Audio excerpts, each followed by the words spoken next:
open up the panel and, you know, you guys know me. Be prepared to answer some questions when you get up here. When you get up here. Guys, I know what I want to focus on tonight. And I think it's what we're going to lead off the night with. Does anybody want to know? Does anybody want to know which one we're going to lead the night off with?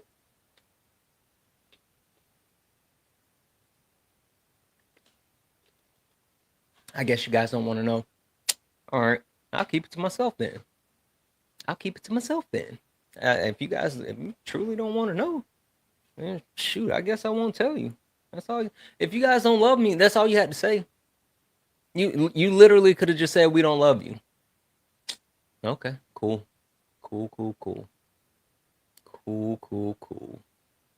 No, don't try to answer now. You guys don't love me. All right, guys, we're gonna go ahead and start getting people in here. Let me fix this box first. Fix the box. Boom. And then do this. Boom. Hold on. I think I did it right. This one. Switch. There we go. I'm getting good at this. Hold on. Yep. I'm getting good at this. All right, guys. I'm going to start bringing people in. If you are interested in actually, you know how people can post your live on their stories? No. I've never tried that. Oh, wait. Yeah. If you hit share and then share to your story. Oh, that's cool. Look, well, you can't see it. Yeah, you can share it to your story. Oh, guys, share the live to your story. When you share it to your story. Add it to your story, and then when people are scrolling through the stories, they'll see like they'll see when we're live, and then they can come in. Please. All right, guys, I'm gonna start letting people in as we get in on the panel. Please mute yourself. Please mute yourself, and we will go ahead and hit some introductions, and then we will get into the conversation. Exactly.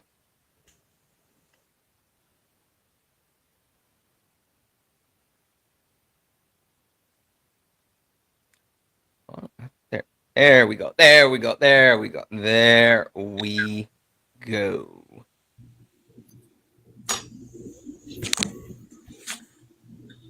right, guys. Oh, especially you, Jillian. I'm gonna mute you, Jillian. There we go.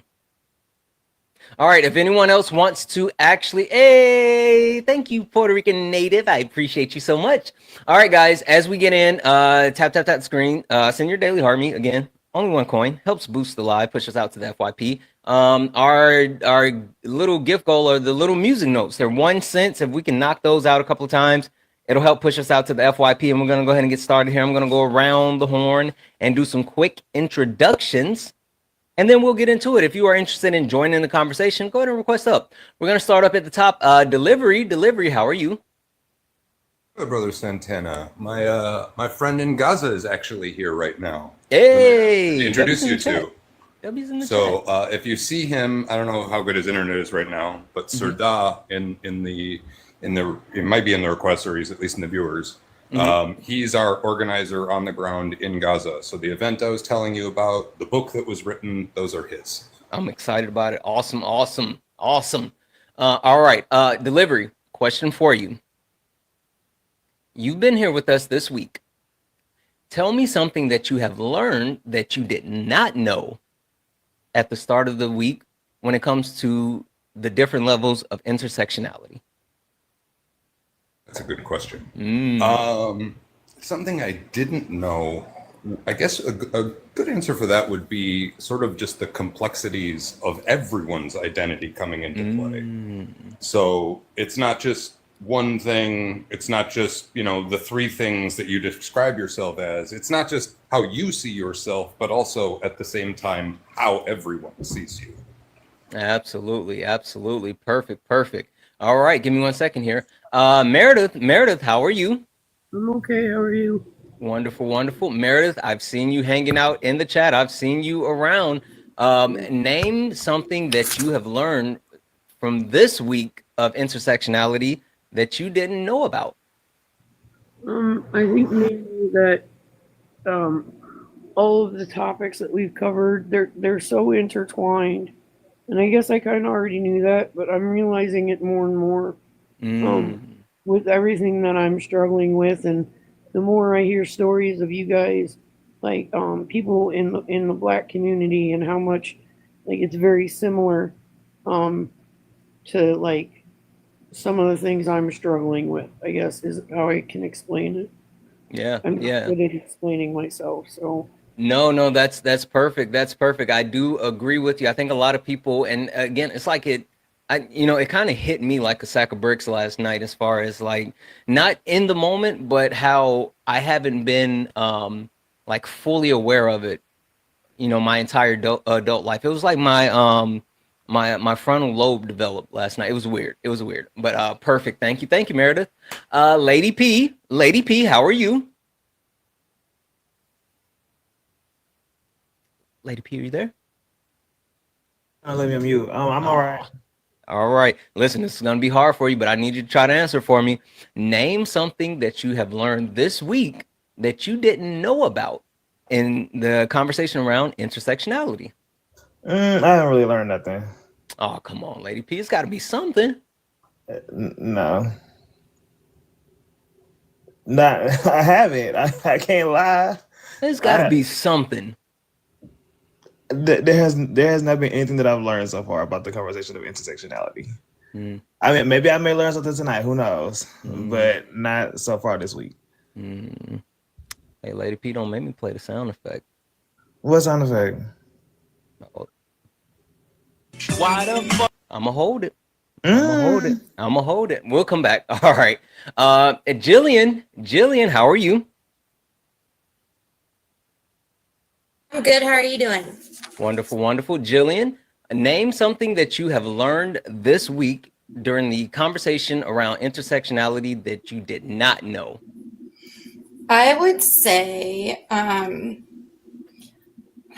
I don't know if learned would be the right word, but gained more perspective and kind of a way to like research more and do more work of just how deep and complicated the layers of the intersections can be.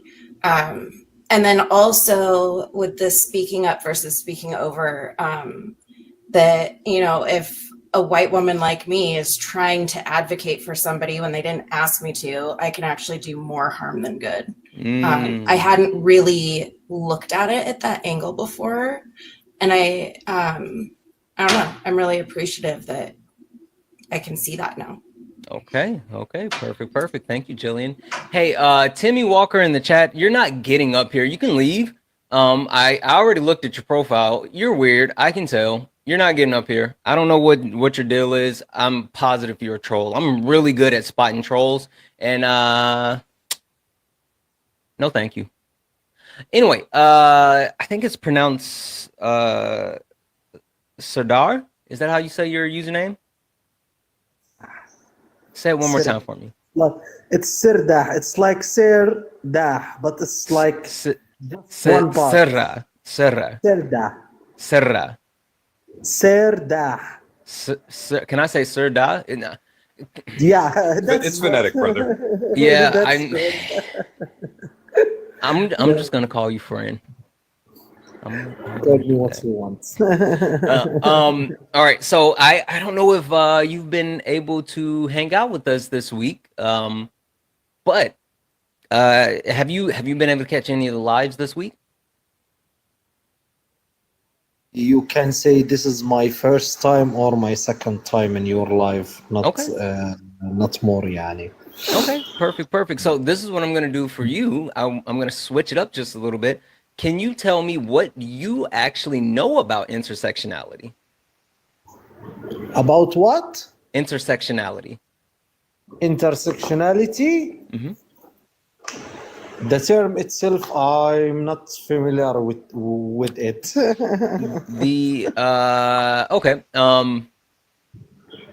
Okay. The different. What's the best way to kind of break it down? I guess the different layers of connections that people have within what's the best way to actually break it down in a simple way?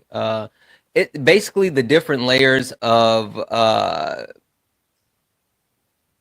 the differences that certain people have within different groups. The best example I can give you is women, right? You have black women, you have white women, you have women of different races, and being that they are different races, that yes, they share the commonality of being a woman, but they have differences based off of their race, which gives them different lived experiences. And then you could take it a level deeper. So you can have women, and you can have a white woman and a black woman, but then you may have a woman that's a part of the disabled community.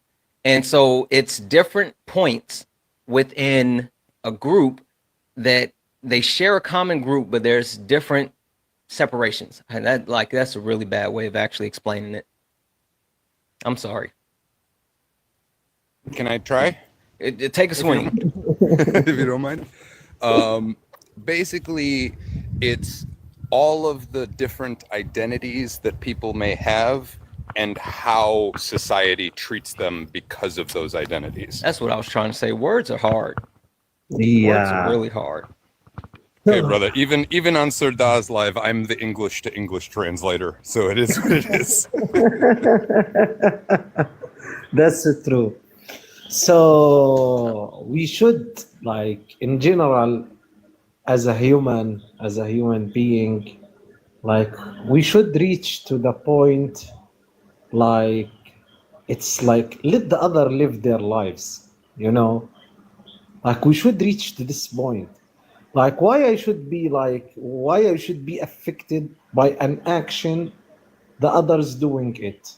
Why I should be affected by a thing like the others doing it? Why we are, until now, we are talking like more than 10,000 years now, the human in the earth, and until now, we are talking about black and white and African and like Europe and Arab and Muslims and Jewish and blah blah blah blah blah and Christian, and why we still have this, like this, why there is a human in the world asking for his right as a human, you Yeah. know? No, Like, yeah. So, well, this is what I'll say, and I think that I'm gonna say this. I know that you're definitely a special guest, and I know that you're the actual person that's organizing the efforts in Gaza for us, right? Okay, perfect. So what I'm gonna do, I mean, if you can kind of hang out for us, I'm gonna drop you down because I want to make sure that we are able to have this conversation specifically with the panel, right? But I want to make sure that you're able to speak about your cause because we want to drive attention to it. But the reason why we're having this conversation and it's so important is because a lot of people don't understand the different lived experiences of others, and a lot of people experience whether it's racism, sexism, classism, bigotry, hate based off of those different intersectionalities, and so we're breaking those points down for sure. bro, you misunderstand me when I am saying why we are having this conversation. I am not like talking about we shouldn't Oh, advocate it okay. I'm for sorry. it. No. I'm saying like I'm feeling shameful as a human. Oh, I'm Until sorry. now we are having this races. We are having this judgment of the people, like this judgment to the like you know, like we are like in this years as a humans, and until now someone will judge you because your color or your like your sexual orientation or your religion or your thing, like not for your personality. Oh, this one is a black. Oh, the black 1 2 3. This one he is Arab. The Arab is 1 2 3. This one he is American. The American 1 2 3. Okay, before you give judgment about the people, like deal with the people.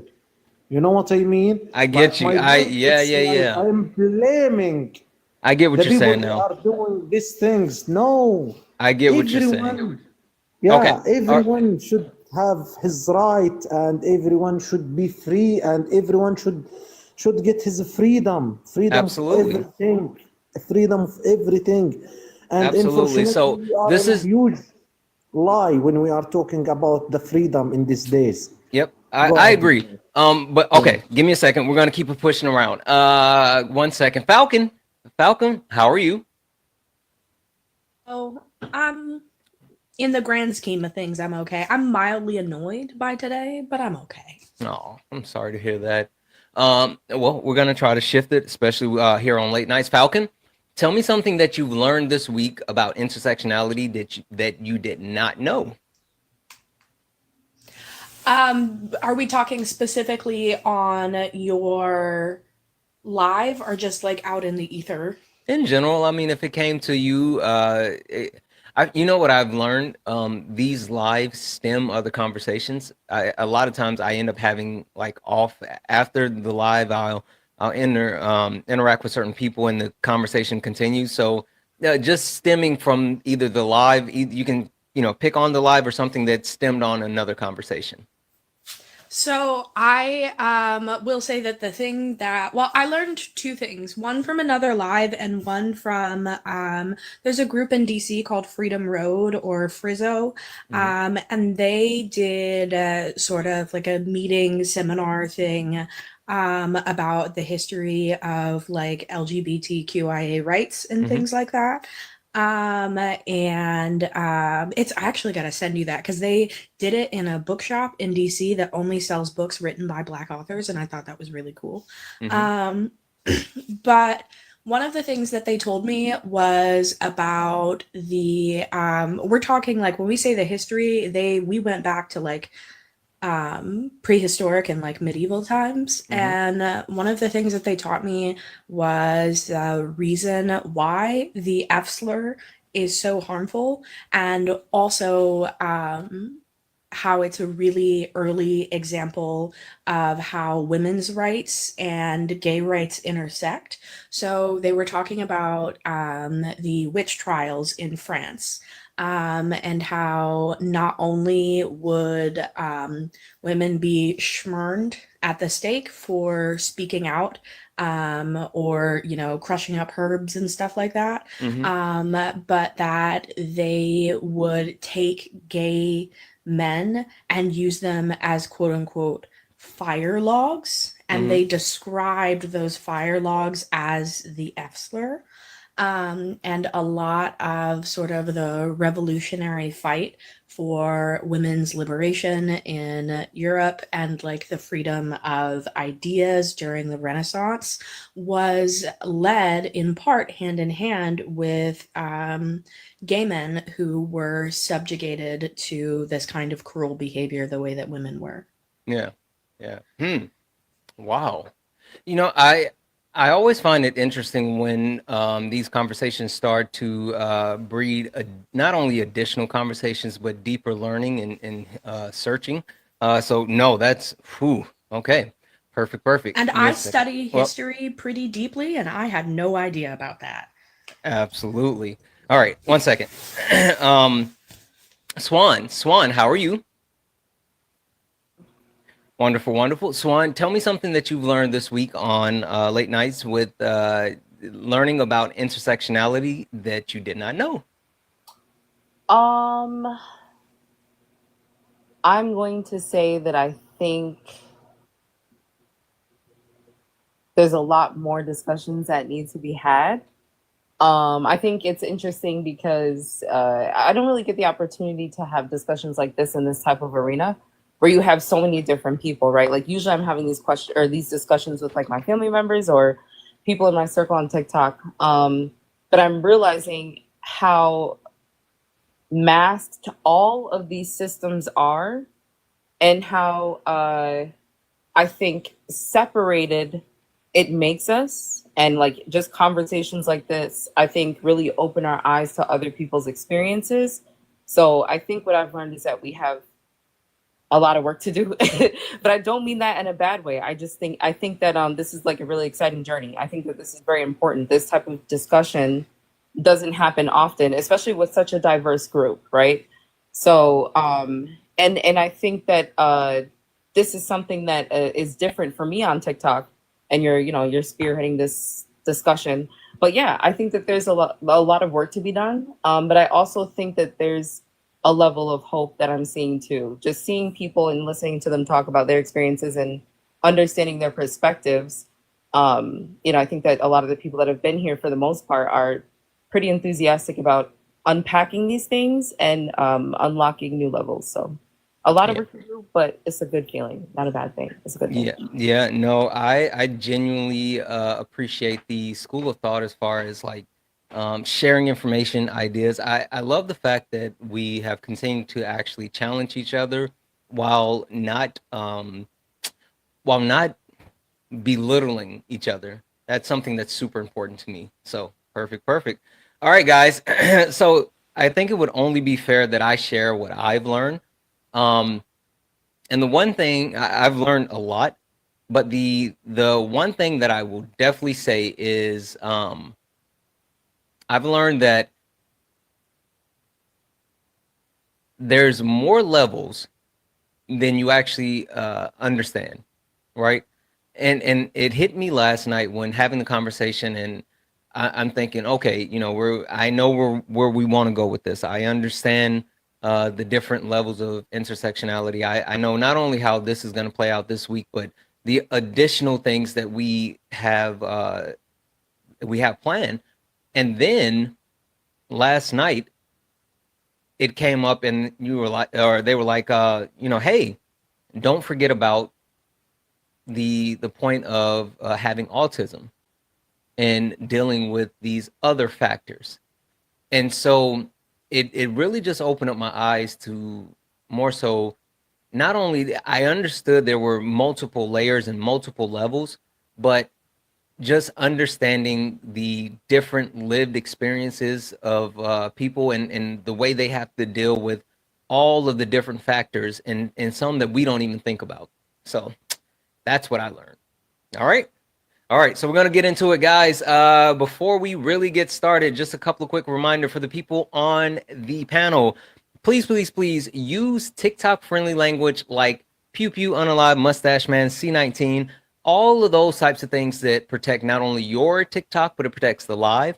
Also, guys, please remember that this is a safe and friendly community. What that means is that we don't deal with any of the isms. Racism, sexism, classism. We also don't do any of the phobias, homophobia, transphobia, none of them. We don't play that on the panel nor in the chat. Speaking of the chat, please be mindful. Caps are for mods. Please do not use caps. They will draw my attention away from the chat away from the panel and to the chat. And we don't want to do that because we got to, focus. With that being said, guys, keep tapping the screen. Let's go ahead and get the likes up to 50,000 likes. Let's get the shares up to 100 shares if we could. We don't need to spam share because spam share is not good, but let's get the shares up to about 100 shares. And we're going to keep knocking out these little 1 cent daily gift goals. It's the little pink heart post right now. If we can keep knocking those out, it'll help push us out to the FYP. And last but not least, guys, we do have a nightly donation goal of $250. So if you enjoy the information, education, entertainment, and you want to actually help support the live, you can do so at Santana Speaks 24. Santana Speaks 24 is the best way to support the live. Everything is accepted. Anything's appreciated. With that being said, all right. I want to start with Jillian. Yes. When I say proximity to, what's the first thing that you think of? The first thing I think of would be, I feel like there's two aspects. One is proximity to a culture, the people around you, whether you're a part of it or not, if you're close to individuals that give you insight. And the other would be your proximity of like your actual self, of proximity to whichever marginalized group or I don't know. Like my proximity to being a white woman is very close because that's what I am. But my proximity to being a Black woman is not very close because I've never experienced it. Okay. That's my understanding right now. Perfect. Thank you. Give me a second here. Falcon, coming to you. Falcon, when you hear people talking about their proximity to, what's your first thought? First thought is proximity to whiteness, but also I would say in the disability community, proximity to like looking or appearing able-bodied or neurotypical. Okay. Perfect. Give me a second here. W's in the chat for Cat. Cat just became a sub. What up, Cat? Meredith, coming to you.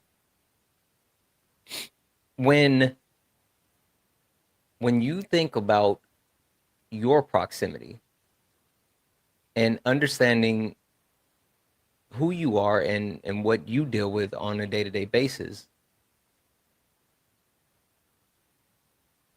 how would you feel if someone said, well, my proximity to Meredith excludes me from A, B, or C? I don't even know. You know, I have proximity to two groups, which is the disabled and LGBTQIA. And when I hear certain people say certain things, it's very disheartening. But at the same time, the people who say, I don't know what you're going through, but I empathize, that makes me feel better. If that, I don't know how to answer that. Like, I get upset on certain aspects, and on others I don't. Like, it's just weird because there's so many different groups where our experiences are different, but yet they're the same. Okay. Perfect. Give me a second here. Lady P. When you hear people explaining their proximity and they're using it as a shield, what are your thoughts? Like when they're using it as a shield from accountability?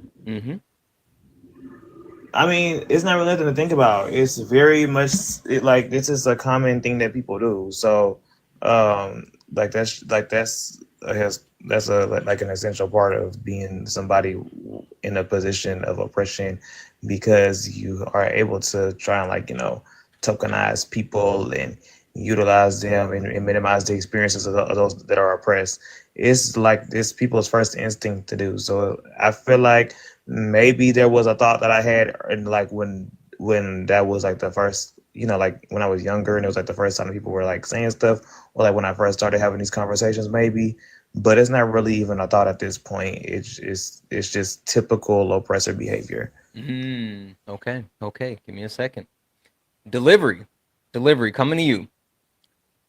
When people use that proximity to, and to Lady P's point, they use it as an oppressive form, as a shield, and people try to hold them accountable and let them know, like, hey, you shouldn't do that, and they push back on it and say, well, it's true.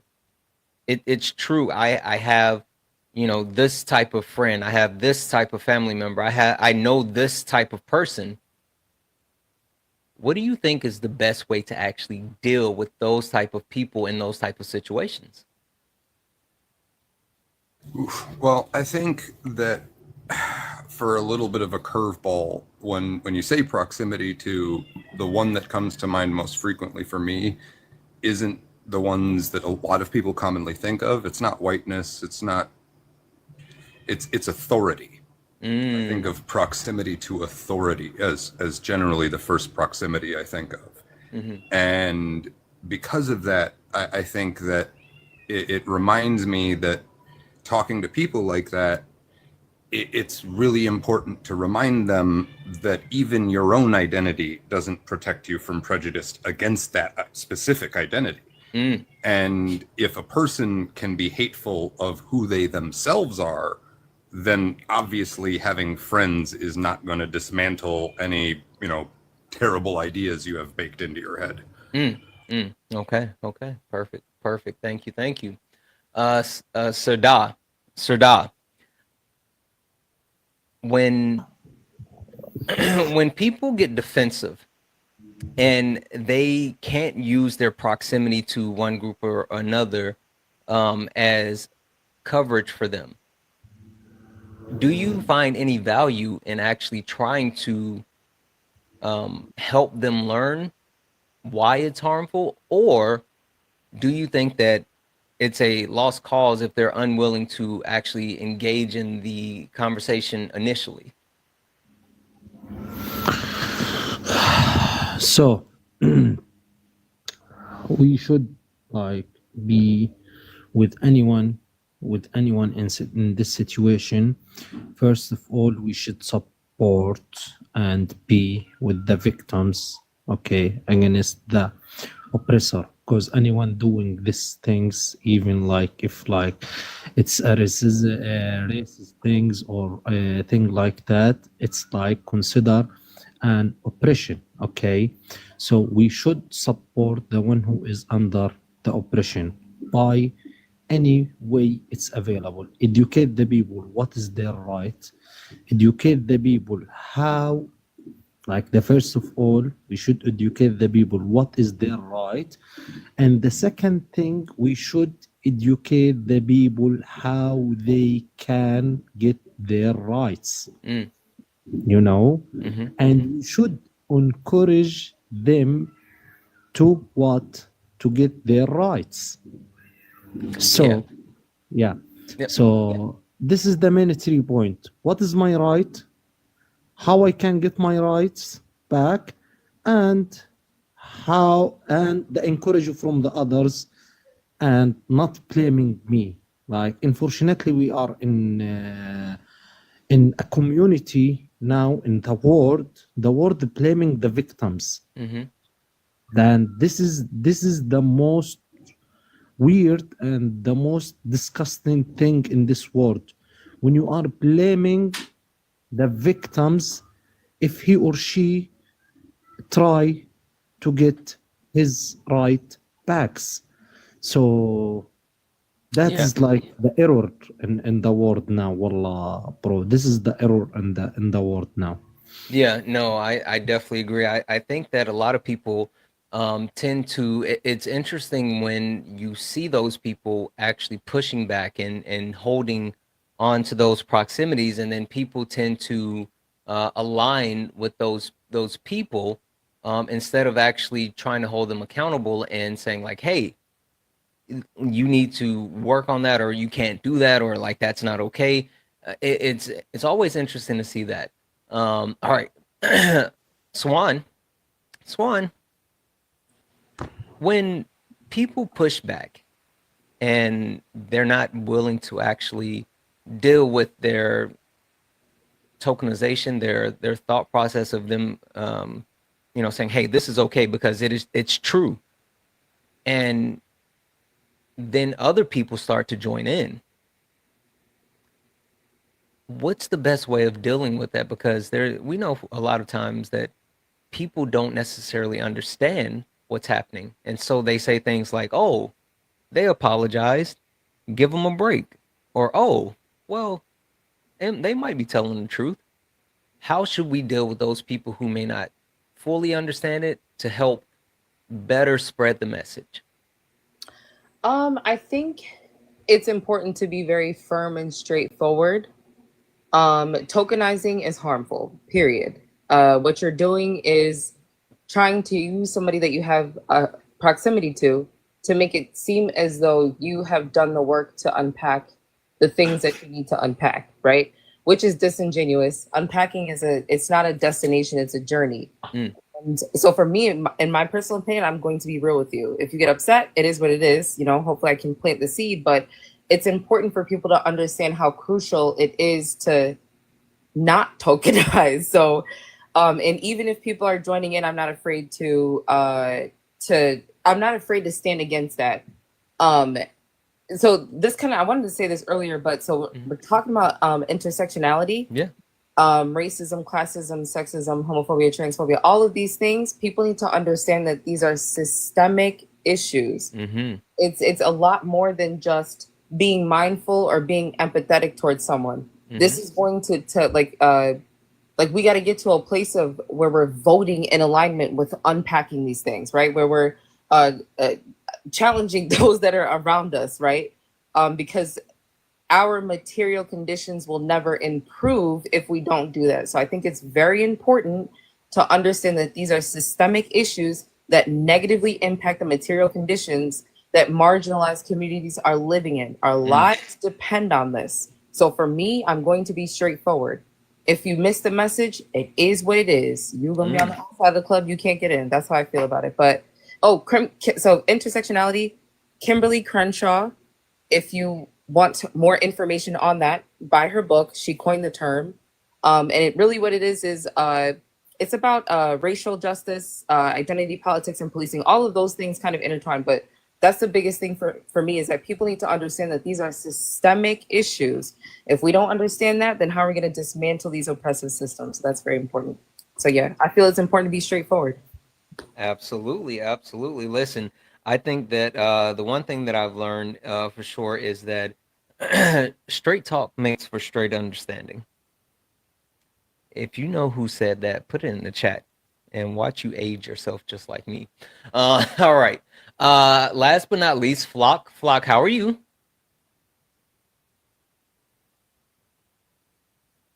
Flock, are you there?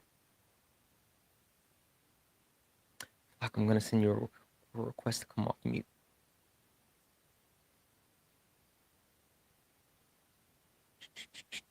Let's try one more time.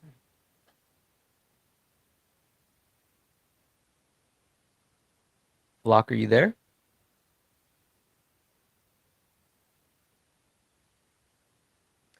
Flock going once. Flock going twice. So to the chat. Flock, you can come back up if you no, it's too early for magic. We can't do magic right now. It's too early for magic. Yeah, if you come back, you can definitely request back up. All right, guys. So I want to go here. I think that I think for people who don't really understand what tokenization is, I think they feel vindicated in the things that they say. I think that a lot of times that people feel as if they're not being harmful, and they're trying to say, "Oh, I support these people. I help these people."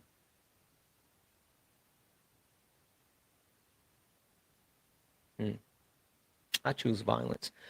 So there's someone, right, who claims to support marginalized communities and to be an advocate for Black people, right? And this person says in their free time, I actually donate. I give my time, I give my money, I give the things that are important to me to Black people. And that's why I can't be racist. But then the same person turns around and exhibits misogynoir, not knowing what that means, but then actually like, hey, you shouldn't speak to or over that Black woman the way that you're doing it. You're not speaking over the white or Black men in the conversation. you're not disrespecting or being vicious towards the black or white men in the conversation. You're exhibiting misogynoir. And if you're going to be someone that calls yourself an advocate for black people, then you have to understand your proximity to those people doesn't exclude your bouts of racism. So I guess I want to go here. Swan.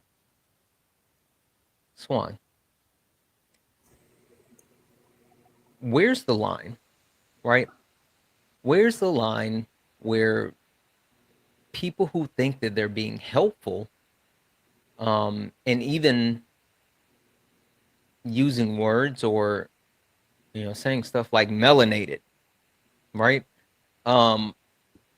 Where's the line as far as the things that they quote unquote do that are good versus the harmful things that they do and they're unwilling to unpack, and they continue to use their proximity to try to justify it?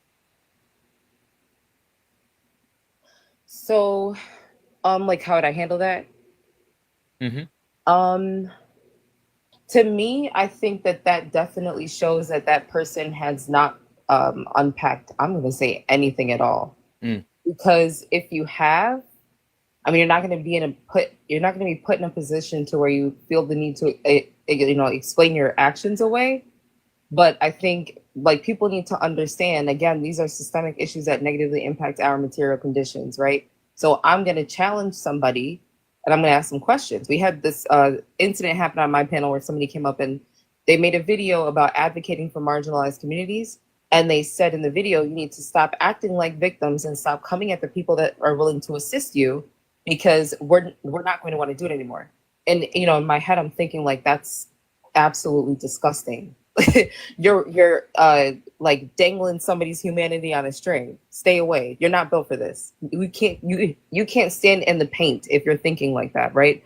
So I think for me, I'm always going to tell somebody that they really need to check themselves. Like and what I said yesterday about people not using their privilege, but being comfortable with getting rid of their privilege, giving up their privilege, right? Because if you focus on trying to use your privilege, you think that you're helping a marginalized community, you're not doing this right.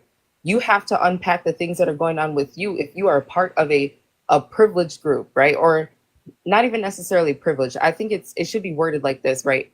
If you're somebody who's able-bodied, you don't have those hurdles, right? So I can't do anything for an able-bodied person if I don't check myself, right? Or if it's a person with disabilities, if I don't check myself.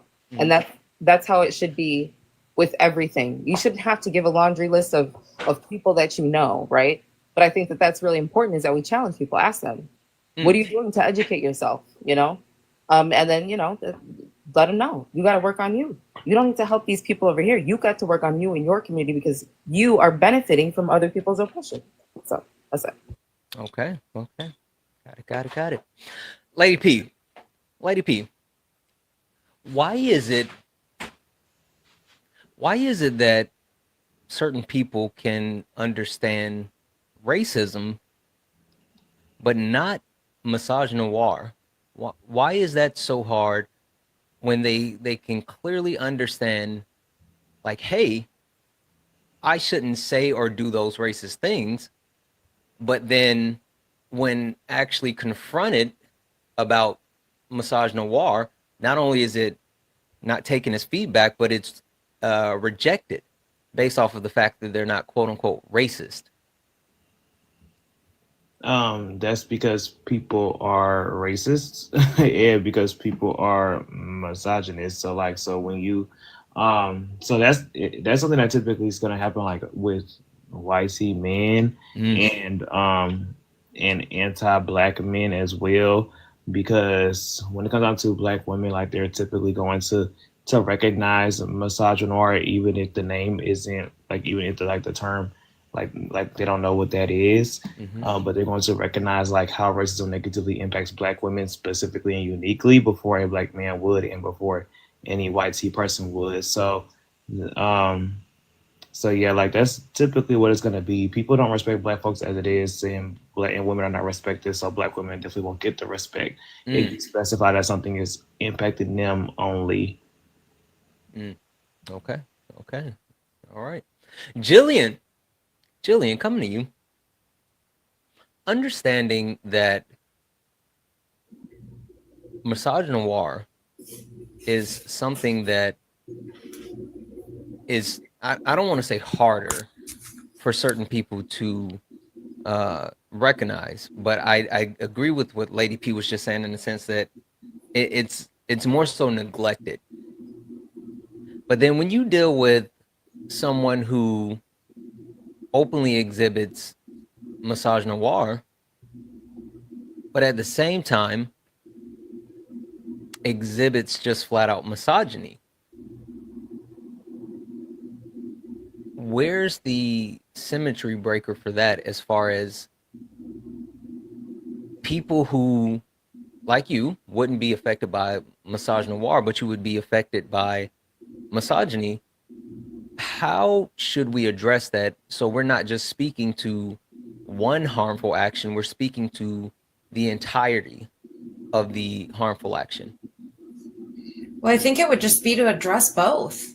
Because I think it's going to be obvious to people paying attention the difference between a man who's just being misogynist to all the women in the room versus a man that's focusing their misogyny on Black women. I don't know. I think it's just pay attention and call it out. I do think that's one of the best things that we have to do is call it out in real time. Mm-hmm. Perfect. Give me a second, because again, I keep taking stuff for granted, and I'm so glad that you guys chat. If we start talking about something and you don't know necessarily what the breakdown of it is, right? If we say a word, or if we start talking about something, because we're up here on this panel, and a lot of times the people on the panel who join have been a part of these conversations before, and so they know these things, and I tend to take it for granted and fly by it. But if we start talking about something and you don't know what that something is, just put it in the chat. We'll slow it down. We'll talk about it. So real quick, put a 5. Put a 5 in the chat if you don't know what misogynoir is. Put a 5 in the chat if you don't know what misogynoir is.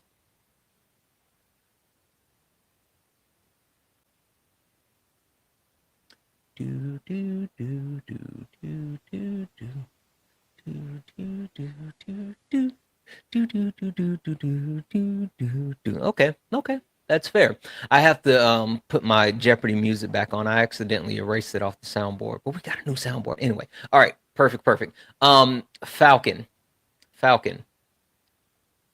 would you like to explain misogynoir to the chat? In my words, and this is probably not the proper definition, it is the intersection of racism and misogyny as it specifically pertains to Black women, and how Black women seem to be especially hated and discriminated against in our society.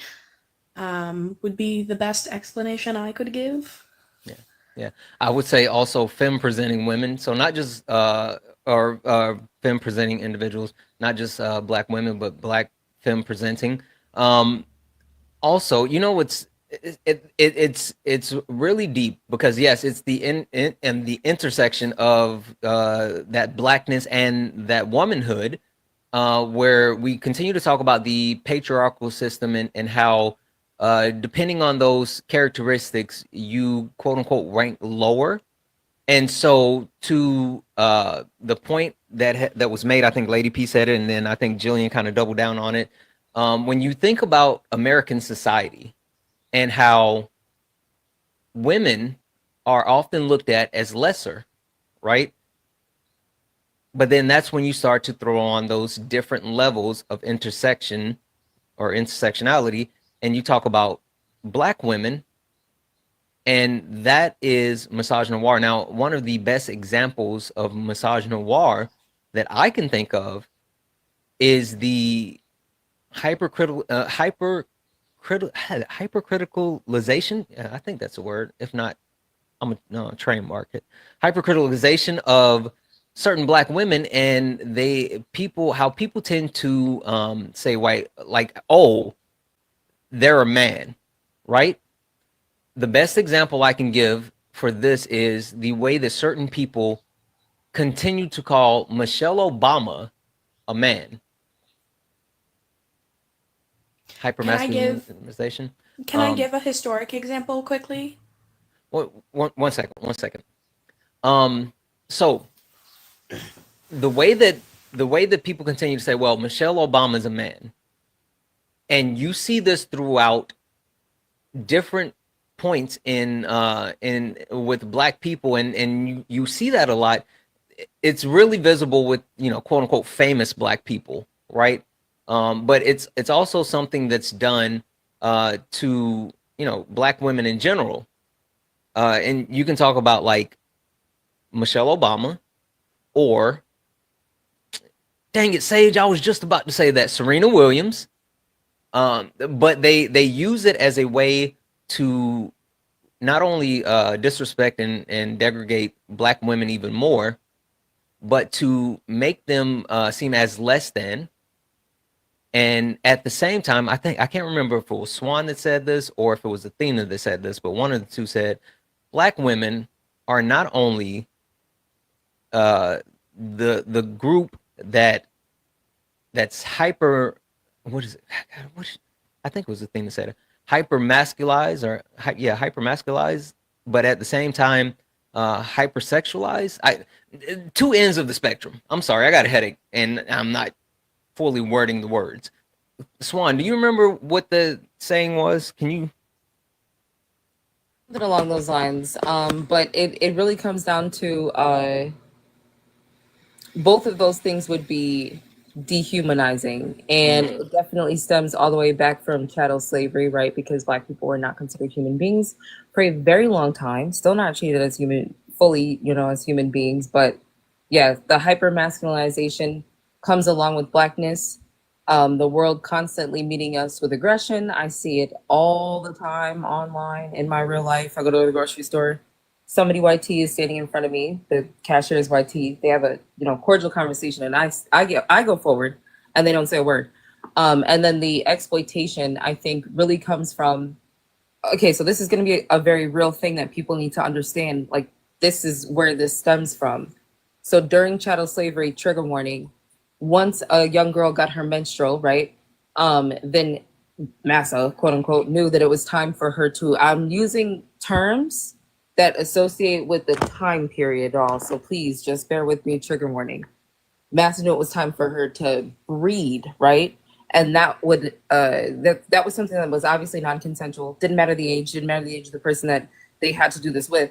And her body would be used up to 20, on average, up to 27 times throughout her life. This was happening during chattel slavery. And then we also know, like J. Marion Sims, the unethical experiments that he conducted on young black girls and black women.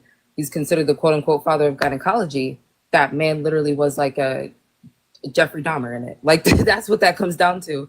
And we still see things like that happening. And I think Adriana Smith is a prime example of just that, just careless with her body, but not respecting what her original wishes were for the sake of law. And, just, I think putting a family through something where their autonomy was taken away, Black women's autonomy is taken away.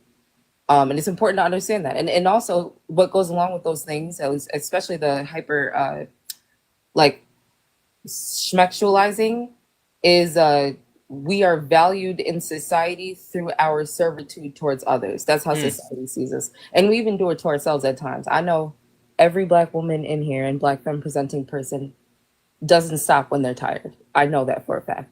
But I think it's important to understand the context of these things and where they come from. They are very real issues, and they're very deep-rooted issues. Yeah, absolutely. because I haven't heard much people talk about this much outside of the medical community. If you read Adriana Smith's story and specifically what happened to lead up to her being in that coma, I want you guys to understand that her death was 100% preventable. Unalivement. What happened? Unaliving, sorry. What happened to her was 100% preventable if the ER that she went to the first time had taken her seriously, listened to her concerns, and ordered the test. Sorry, not coma. I used the wrong word. I apologize. But if they had taken what she had said to them in that first ER seriously, if they had run the test that they should have run based on her medical history and her current pregnancy, they could have saved her life. And they chose not to. So I want to make it very, very clear that what happened to Adriana Smith was not some,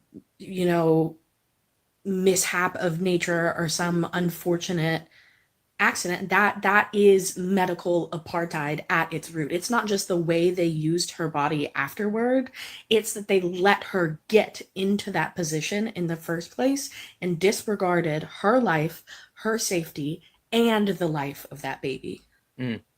Yeah, absolutely. All right. Real quick, W's in the chat for Catherine. Catherine sent a $5 donation saying, "Great live, great discussion." Catherine, thank you so much for that $5 donation. You are absolutely awesome, guys. That means we only have $225 left in our nightly donation goal. All of the pay links are in the link tree in the bio. If you would like to support the live, please do so. Everything is accepted. Anything is appreciated. And if you're over on YouTube, what up, YouTube? What up, Twitch? If you're over on YouTube, make sure you're liking the stream and also giving me a follow, because a lot of people watch but don't follow. Make sure you give me a follow. And if you would like to support the live, you can do so through a YouTube super chat. Let me do a quick introduction because we have a new person on the panel, and then I want to swing it up to Meredith and delivery. But Sparks, how are you? Brother, I'm good. Thank you for having me in. Absolutely. Sparks, question for you. With the topics on the background, what are you most excited to learn, either learn about or to talk about? Actually, them overall. So given from here, my overall opinion, I guess, on everything here. One of the worst things that has been done, or I guess one of the worst things that has been done to our people, or as far as weakening our people here, is by different classifications of different groups here. By creating more minorities and creating more groups, it's taking power away, and that's one of the things that I really disagree with a lot of administrations. It's not, to me, it's not Democrat or Republican. It's administration behind that, by organizing and all that. On this, as far as the rights, I'm a big believer in the rights of Constitution of all Americans and all citizens, no matter what. Now, here's the thing. Once we start empowering, that Constitution, that's protected under the American flag. You're an American citizen. You're under those constitutional rights. You are under that flag. That's the point of different colored stripes. Everybody protects all rights. The moment we say, hey, here's your own group, here's your own flag, your own belief, we're going to put you apart, stage you apart from everybody else. We are separating and diversifying. Other than just accepting and, keeping together, one community, one group. That's saying, hey, we're separate, we're you separate, keep you a minority here. That's taking power away. Instead of saying, you know what, you're an American, your same flag, your same rights, same person. Right. That's the point of we the people. We are not we the people if we the different people. Right. Right. Sorry, go ahead. Yeah, no, I was gonna say, because like even in the Constitution it says all people born, right? Like, you get those rights with all people born, right? No, so it's all citizens. The citizens of the United States overall, with set in the Constitution. Whether you are not residents, not green card holders, citizens. Yep. So, and like I hear what you're saying, because when you start to other people and break down, and that's when you get into the territory of marginalizing people, when you tend to other. Sparks, like, question for you. Do you see color? As far as everybody sees color physically, do I see difference in color? Do I see color in personality? No, sir. Mm. And I'm gonna Why have not? I'm gonna be a little different on that. You know, again, I'm a 4 tour veteran, and you know, my best friend and my partner for 3 tours in a row was is a gay black man. He's still my best friend now. So I mean, we literally took bullets together. I mean, Got it. I'm a little different on that. And I grew up in the South Side of Augusta, guys. I grew up in a poor community. I grew up close to Augusta. I'm from South Carolina. Okay, cool. So you don't see color, and your best friend's a gay black man. Yeah, Got it. Yeah. So Sparks, I want to cover something with you real quick, or you know what? Hold on, Swan. I saw your hand up. Yep. What you want me to respond? You got it. Okay, so I'm gonna be very blunt.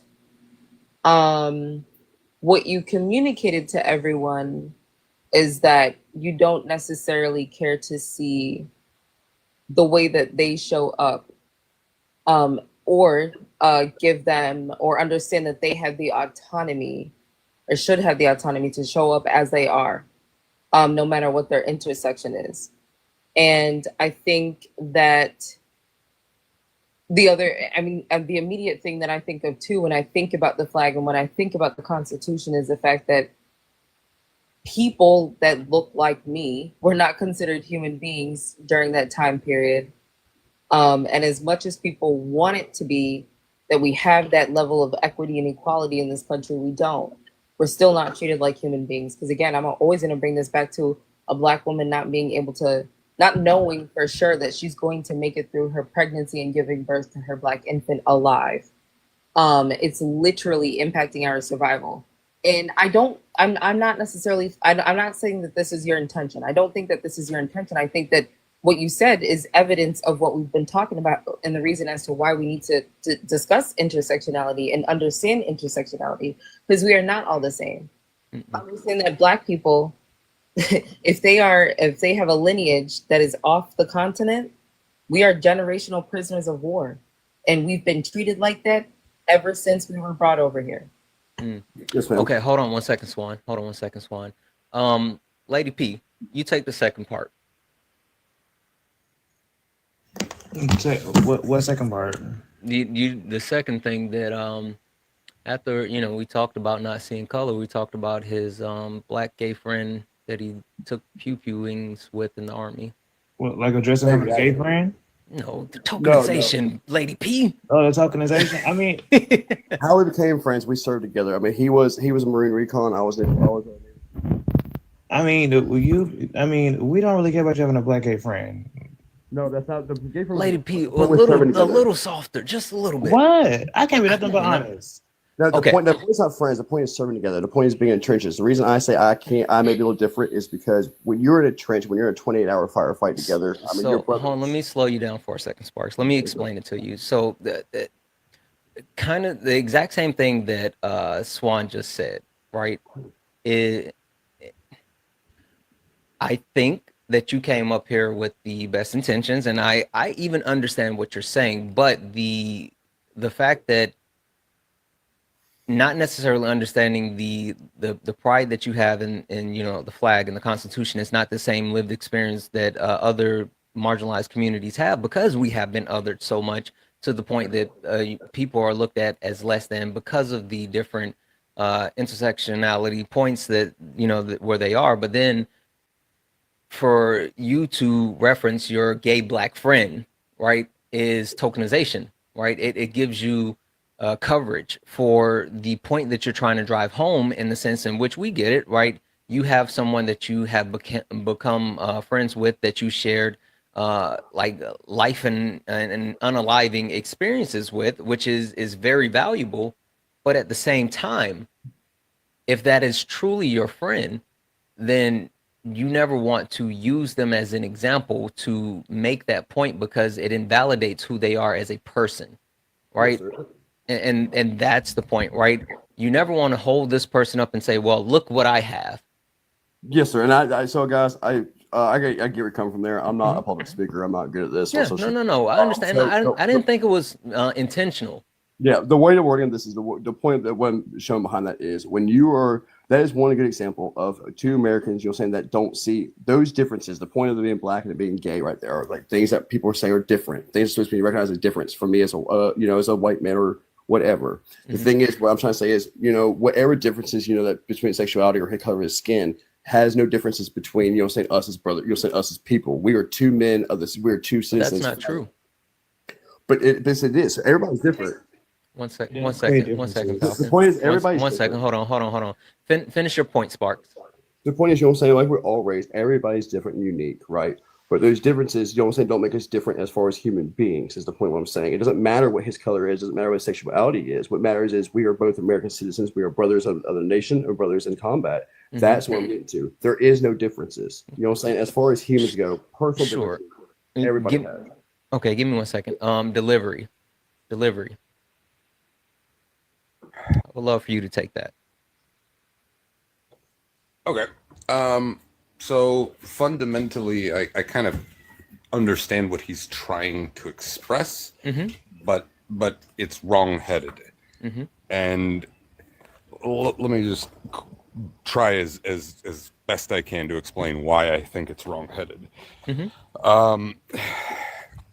All experiences are different, and all identities can lead to a commonality of different experiences. And those experiences do make people who they are. And that's not something to be admonished, like that's something to be celebrated.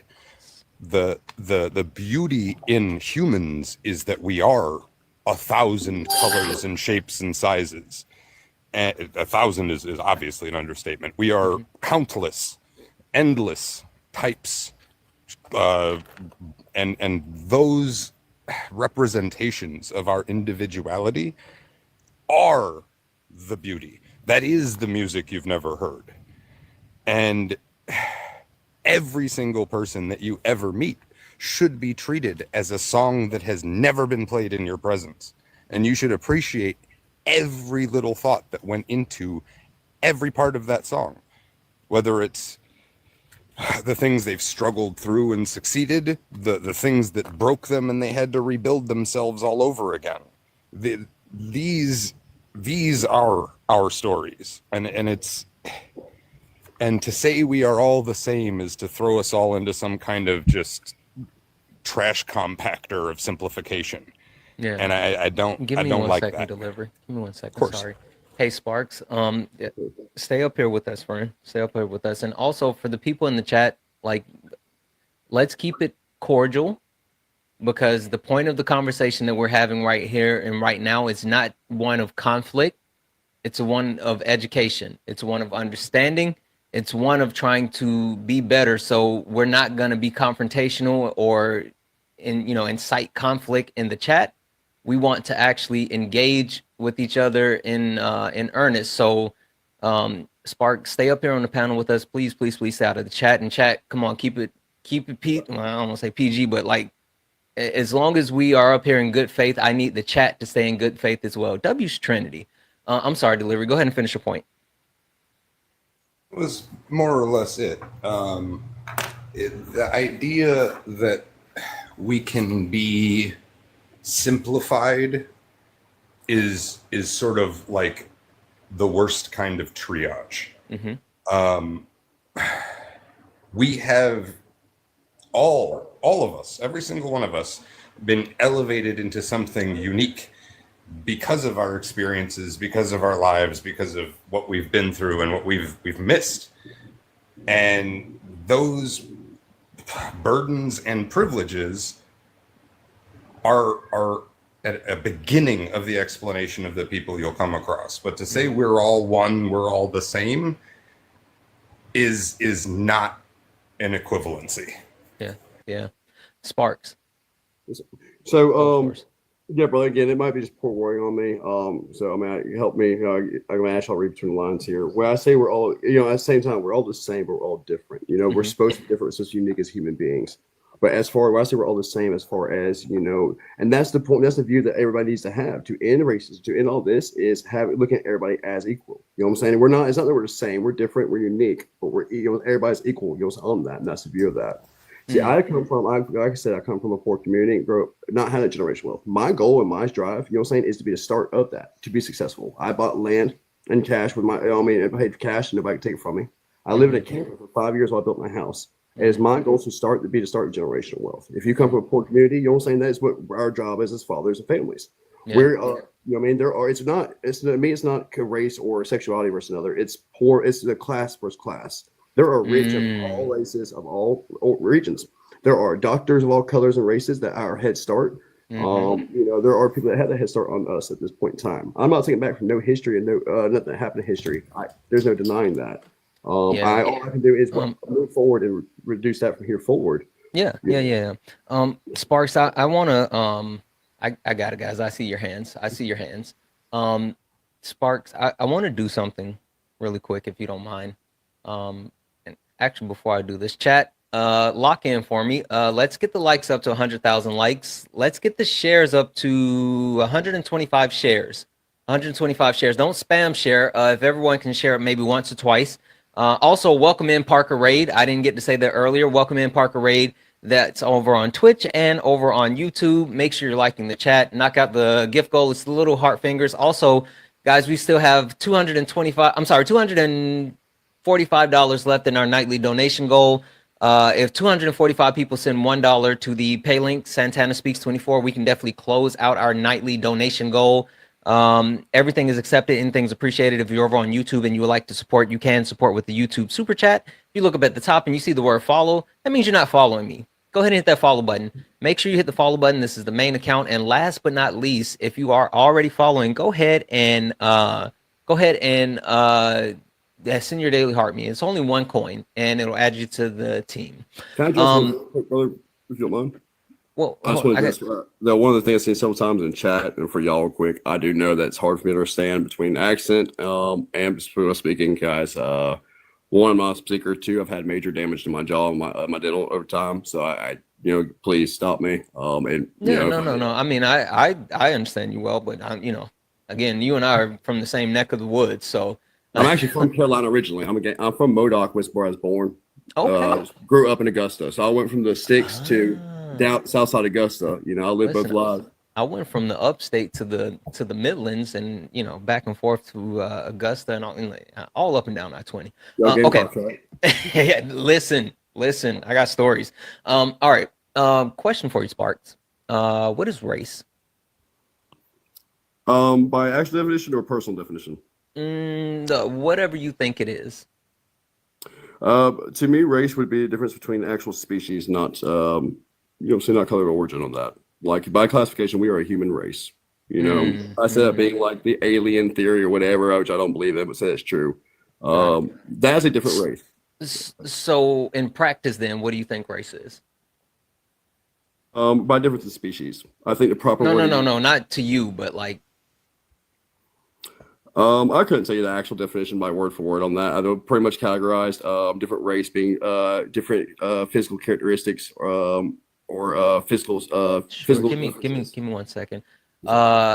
This person Hana in the chat. For you saying he's boring, like that's not what this is about. Again, chat.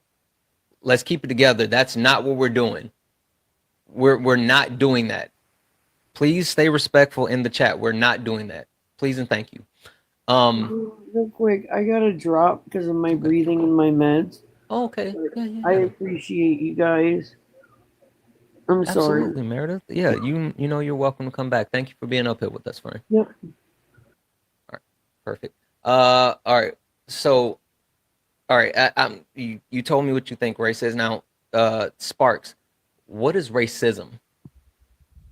Racism would be judgment, whether good or bad, but it's just judgment based on differences in appearance or physical capability differences. Which again, where I was saying, I believe it's misuse of words, ethnicity, race, culture. There's too many words, you know what I'm saying, created for, I guess, one thing. I think race is incorrect there. Ethnicity or judgment, prejudice towards ethnicity, I think is a better way for that again. With that. If that makes sense to y'all. I think it's go ahead. Got it. Okay. 1 second here. Declan, Yes, what is Santana. race? Racism is a social construct. No. Oh, Race. okay. We got to Race give him the is- first one first. Right. Race is a social construct based on physical characteristics, etc. I'm sorry, I'm pressed for time. My bad. Oh, okay. Then break down racism for me then. Racism is basically at its core where one race disadvantages one type of race based on. Hold on, I have a book right here. Hold on. Whew. So basically, the function of racism at its core is when one race unfairly disadvantages other while advantaging their own. I think I'm saying that right. I'm not too sure. Kinda. I have the notes in my book. I gotta look for it though, but yeah. Yeah, no worries. Lady P, you have your hand up. Can you expand on what racism is for me, and then you can speak to what you had your hand up for. Yeah, this is why tokenization is. Also, don't swing. Don't just swing. We're teaching. Go ahead. You got it. Let's not characterize me as the angry darky. No, don't So do it. as far as this is why tokenization is bad. We should definitely not be one trying to utilize your proximity to a Black queer person just to try and say that we're all the same and that the issue isn't racism or these other issues that your Black queer friend may acknowledge or that others may acknowledge. You shouldn't use your proximity to them as a way to try and minimize the issues that they're speaking on, just so that way you can highlight your issue being a poor white man. I promise you, I don't care.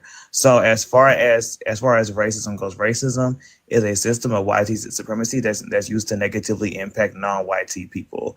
That is what racism is how it's always worked historically, and it continues to work today. I don't know why I did not come up with you while you was talking. I've been nothing but respectful this entire time, so I don't know why you're doing it for me. So, but yeah, that's how racism has historically worked, and that's how it works today. Yeah, it's an issue just like classism is an issue. It's a separate issue, and your usage and you trying to tokenize these Black doctors that you may not know.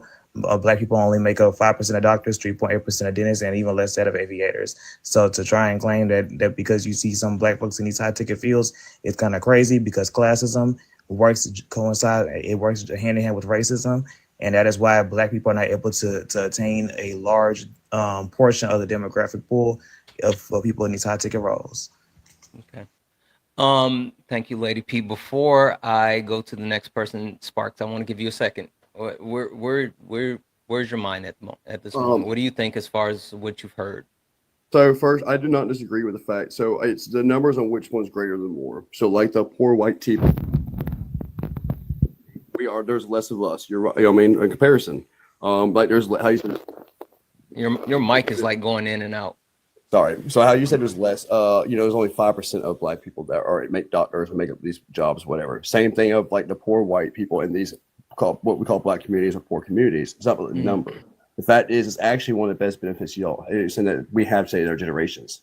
There's only 5% make up that right now. That is where you get the chance to, be able to increase that, be a part of that. I'm not saying it's not a problem or hasn't been. I'm saying right now is the time, and this is how we fix that problem without diversity by ourselves. The only question I do have is you brought up race as being race is pretty much only on white people. Are you saying that Black people or Hispanics or anybody else cannot be racist? Yeah. Also, so this is the problem. Before we explain to you why that is, I think I need to make sure that you have a firm grip as far as what race is and what racism is, and then maybe we could talk about intersectionality and the difference between classism and racism. It's a lot, but I still need to make sure that like you're good on that fundamental level first. So real quick, guys, W's in the chat for Sean. Sean sent a $6 donation. I messed this up. Sean sent what up, Sean? Sean sent a $6 donation and said, for gratitude, Sean, fucking love you, bro. W's in the chat for Sean. That means we're now at $11 for the nightly donation goal. There's $239 left in the goal. all the pay links in the link tree in the bio. Santana Speaks 24 is the best way to support the live. Everything's accepted, anything's appreciated. Swan, you have your hand up, and I would love for you to, one more time, just to make sure the Spark has an understanding of what race is, and not the human race, and also racism. Quick flight on that, based on that right there. Whereas racism, by definition, what we use is judgment based on differences of physical appearances, color, or origin and ethnicity. That is by definition. No, I mean okay. Well, so the reason why, like when I said what do you think race is, is because if you just look up the definitions are descriptive, not prescriptive. And so understanding race and the functionality of race and racism is important to actually understanding, like, it's more than just the words on the book. But give me a second. Swan, you got it. So listen, everybody in here, 403 people, forget the definition, please. You don't need it. I promise you don't. What happens is people try to apply things to the definition that aren't necessarily there. What's really important is understanding like historical context and historical events and how these, the structure has transformed over time. So race is something that was created by white people, and it was originally created, in order to justify and give permission to European countries, Spain and Portugal, to enslave Black African people. And it's a hierarchy, right? They put themselves at the top of the hierarchy. Then the transatlantic slave trade is when it became the ism part, okay? So that structure solidifies white people's position at the top of the hierarchy. Now, the important thing to understand is that white people are afforded privileges and benefits through this structure, but understand that you benefit and you're afforded these privileges through the exploitation of all other groups of people. And racism has never functioned in any other way since since its inception. It's never functioned in any other way. Now, the structures have changed 100%, but we're just talking about how these things are like implemented, right? But that hierarchy, it still exists, and this is a global hierarchy that we're talking about. And you're put into a category on the basis of primarily, I would say, your phenotype. It does get a little tricky when you start to understand how groups of people were able to like legally, move into a class depending on the country. But for the most part, that's what it is. It's a hierarchy. All white people benefit from it. Only white people can be racist, and you experience these privileges and benefits through the exploitation of all other groups of people. Spark, what are your thoughts? So that keeps going back to history and what things started with. Wait, your mic is like kind of going in and out again now. So comparing that back to history and where the start was and the history of white people's racism and all that, again, there's no denying the history on that. What I'm talking about for is today. Now, someone says my definition of racism or race, about human thing, whatever, that was, again, that was what I said in my opinion is how it should be looked at. But the definition of racism is by judgment of differences by color, ethnicity, or whatever. That's the ultimate main thing to it. So back in the day, it's not though, friend. That's why I said you don't want to use the definition, and then that's why Swan went into like the functionality. Well, so okay, explain to me then like what the definition of racism is. Like what makes something racist? What makes a comment or makes a view or judgment? I have an analogy. Can I offer it? Well, no, well, yes, ma'am. I'd like to hear that, but I mean, like first, like what makes a statement? Let me try to level set for a second. Race is a social construct that's based off of phenotypical characteristics, and it is a system. It was created for the tool of racism, which racism is a social hierarchy that places white people at the top of the patriarchal system, and it continues to benefit them in multiple ways through systematic racism. There are multiple forms of systematic racism, and no matter if you think you do or don't benefit from it, if you are a white man, if you are white, especially in America, you benefit from racism. And so, pretty simple. What questions do you have? So based on that, so by the definition there in your original explanation, explain what makes us explain why government or system being racist. But Say that it one doesn't. more time, because I don't know if you're moving, but you keep kind of going away. Chloe, thank you for the sub. So the systematic thing and the hierarchy thing that puts explanation on a system or government that is, based off racism and racist. But that does not explain how white people would be racist. Then, like, what makes a statement or makes something racist?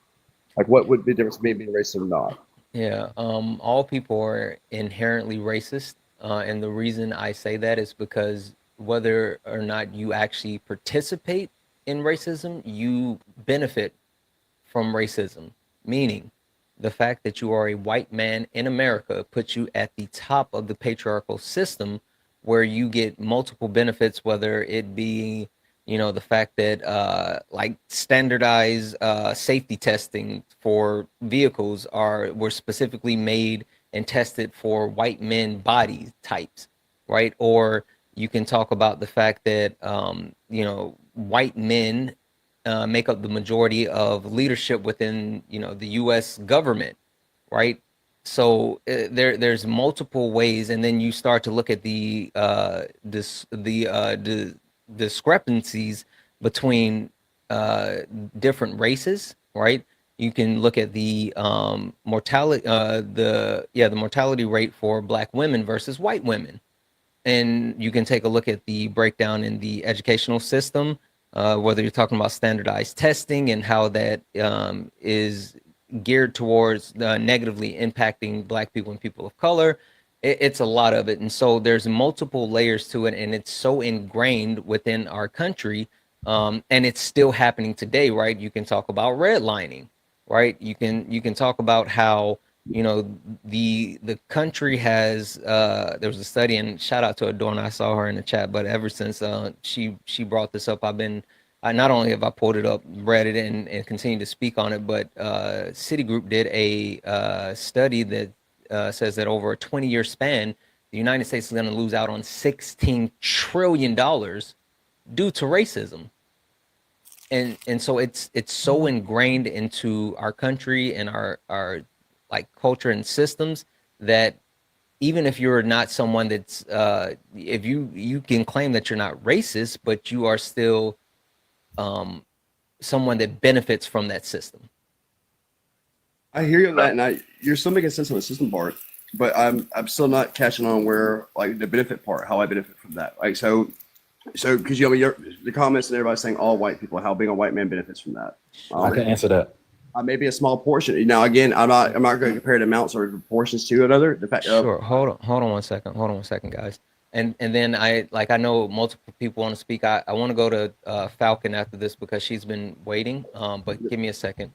Run through this with me real quick, Spark.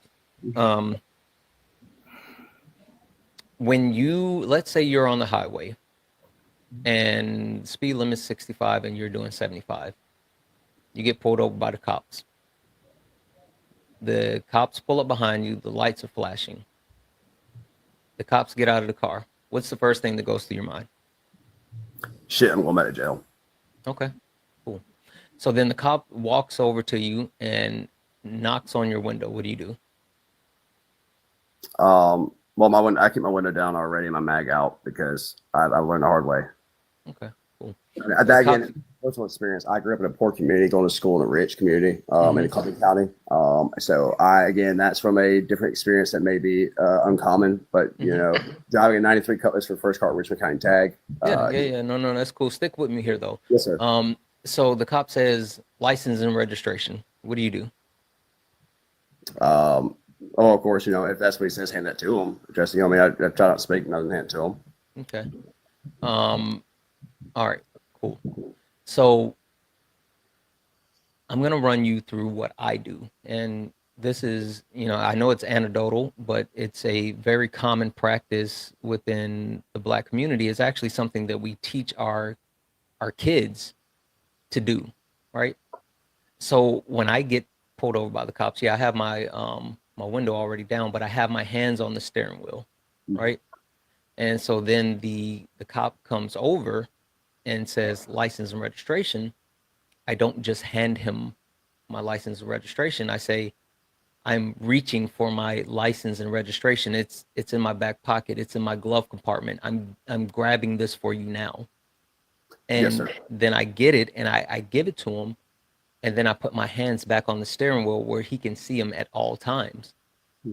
I know it's anecdotal, but the actual experience, and you can look at the way that the justice system benefits white people versus black people, right? We can talk about the exoneration rate of black people because black people being arrested and charged for crimes that either they are not proven to have actually done or they are receiving more time for the same crimes. I mean, there's studies showing like white people and black people committing the same crimes, and black people get more time when both of them have the same record.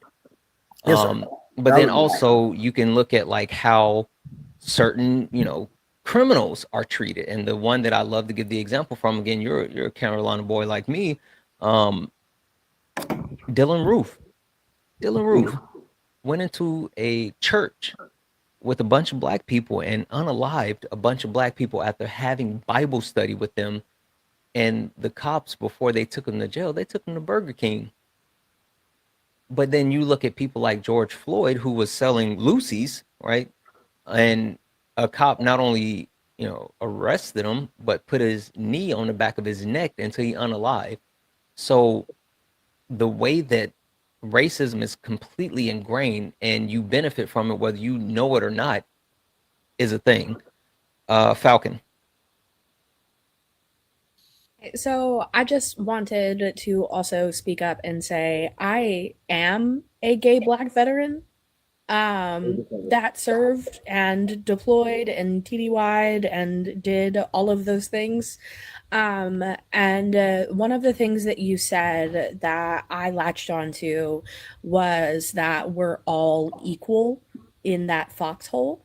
Let me tell you very, very clearly, we are not. And I think one of the things that is flawed in the way that you think about this is because you're so dead set on not seeing his color, on not seeing those differences, that you also don't see the things that your friend probably struggled with that you did not. You do not see the way that his identities affected him differently while you guys were in that foxhole together. And I understand that I'm an Air Force vet, so I was gate guard with rifles instead of in a hole. We were dealing with mortar fire instead of direct fire. Like I get it. Yes, I ma'am. get that it's not exactly the same, but I can also tell you that I have dealt with racist and misogynistic NCOs. I can tell you that I have been physically abused by racist NCOs in wash racks, in guard shacks. And when you have YT friends that don't understand the difference, you cannot confide in them about what's happening and why it's happening. And you can't be a friend to someone if you can't see the way that their differences put them at a disadvantage in the exact same position that you're in. And then another example that I would like to give you, since we're talking about the Carolinas, is that did you know after we freed slaves in South Carolina, that Black women were actually forbidden, legally forbidden, I think for over 50 years, from being stay-at-home moms in North and South Carolina, because when Black farmers and Black men started finding capable jobs and employment and were able to support their wives and their children, YT families were unable to find cheap labor to clean their houses and take care of their children. So in order to continue subjugating Black women, in order to make sure that they had to stay in the workforce and work for literally nothing, they were forced to take jobs and forbidden from being housewives, from being homemakers.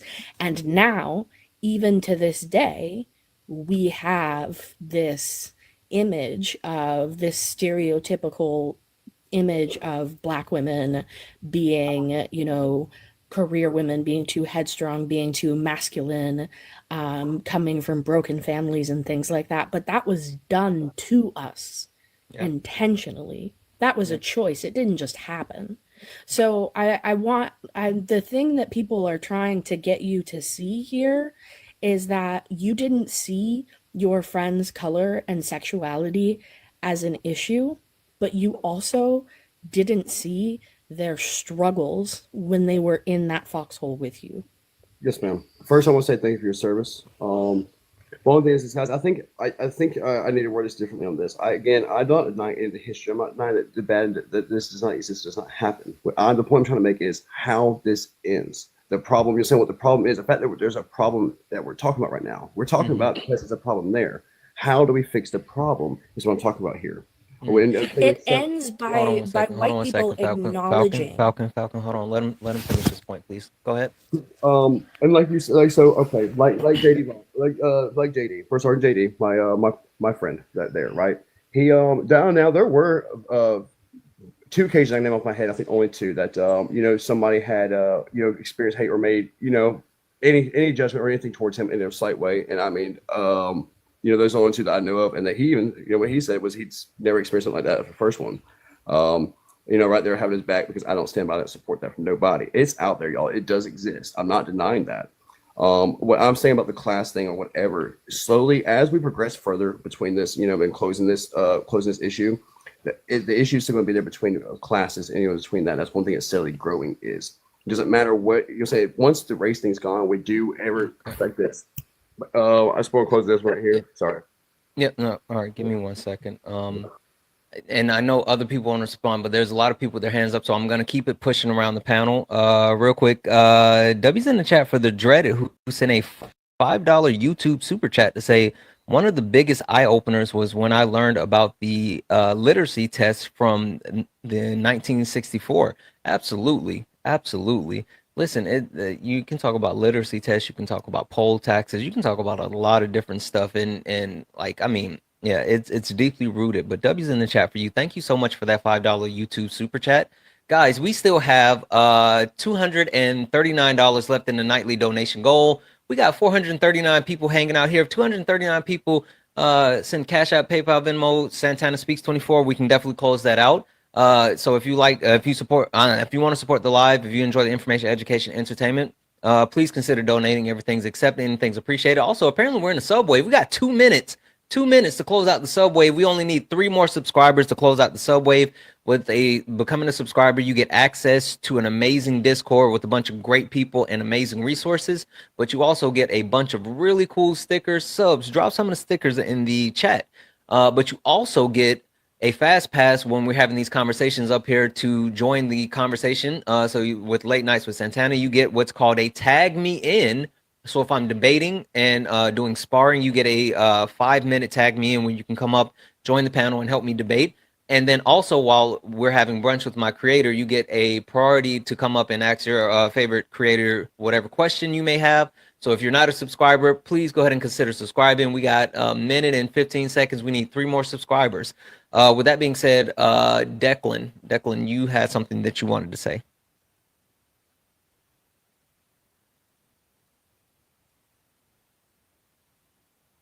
Declan, I think you're muted. Yeah.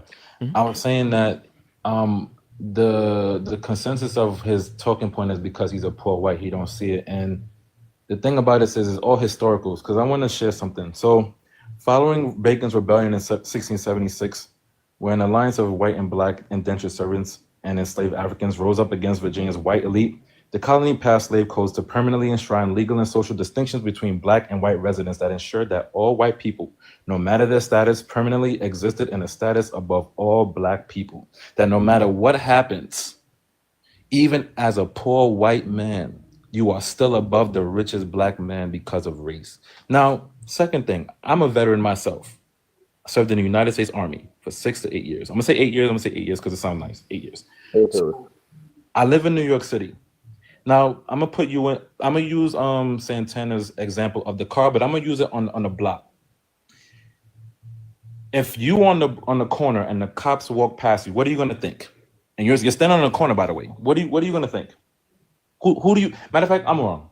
If me and you were to stand on the corner of Linden Boulevard on the block, and the cops pass us, who do you think the cop is gonna stop or harass? Actually, that's one problem right there. For me and you, as a white man and black man, are standing in a corner together, we're automatically going to be subjected together and looked at as we're doing wrong by most police right there because of a white and black friendship, a white and black, being. Why do you think they're going to think you're Tommy and Ghost? So majority of the time we get stopped with like get stopped in the years. It's because of they say we're suspicious because of that right there. One's what they're profiling. One's the dealer, one's the user, or they're good together, whatever. That's misconsensus. Well, here's the thing, Sparks. I'm a victim of stop and frisk. I don't think you will ever know what it's like to be a victim of that. And I'm gonna tell you why. I tell you this because I was 16 years old. I could never forget this day. This was like after Sean Bell got unalived, like over 50 rounds. I got off the bus and like 3 police officers stopped me. I didn't do nothing. They said, "Oh, you fit the description." I highly doubt that you, as a white T person, will ever understand that. Next, I am a second generation immigrant, right? So we live in a time where Donald Trump is ICE. He's deploying ICE and all that to get us black and brown people off the streets. And I find that to be stop and frisk 2.0. You would never know what that's like because of your skin. Your skin is basically a VIP pass to life. And what I just read to you, the Bacon's Rebellion, because you are a poor white man. I'm not saying you're poor, you're doing well for yourself. Now, yes. Huh? Now, yes, is one thing people kept saying it too. I was poor before. Yes, I'm still not rich, but yes, I do well for myself. Yes, now. Right.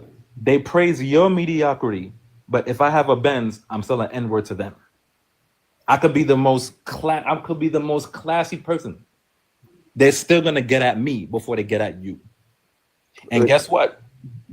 When I see these police videos, when it comes to black and brown kids, and you said something very profound. You said, well, if I were to get stopped and I did a 75 and a 65, I'd probably think about going to jail. That's so adorable, Sparks.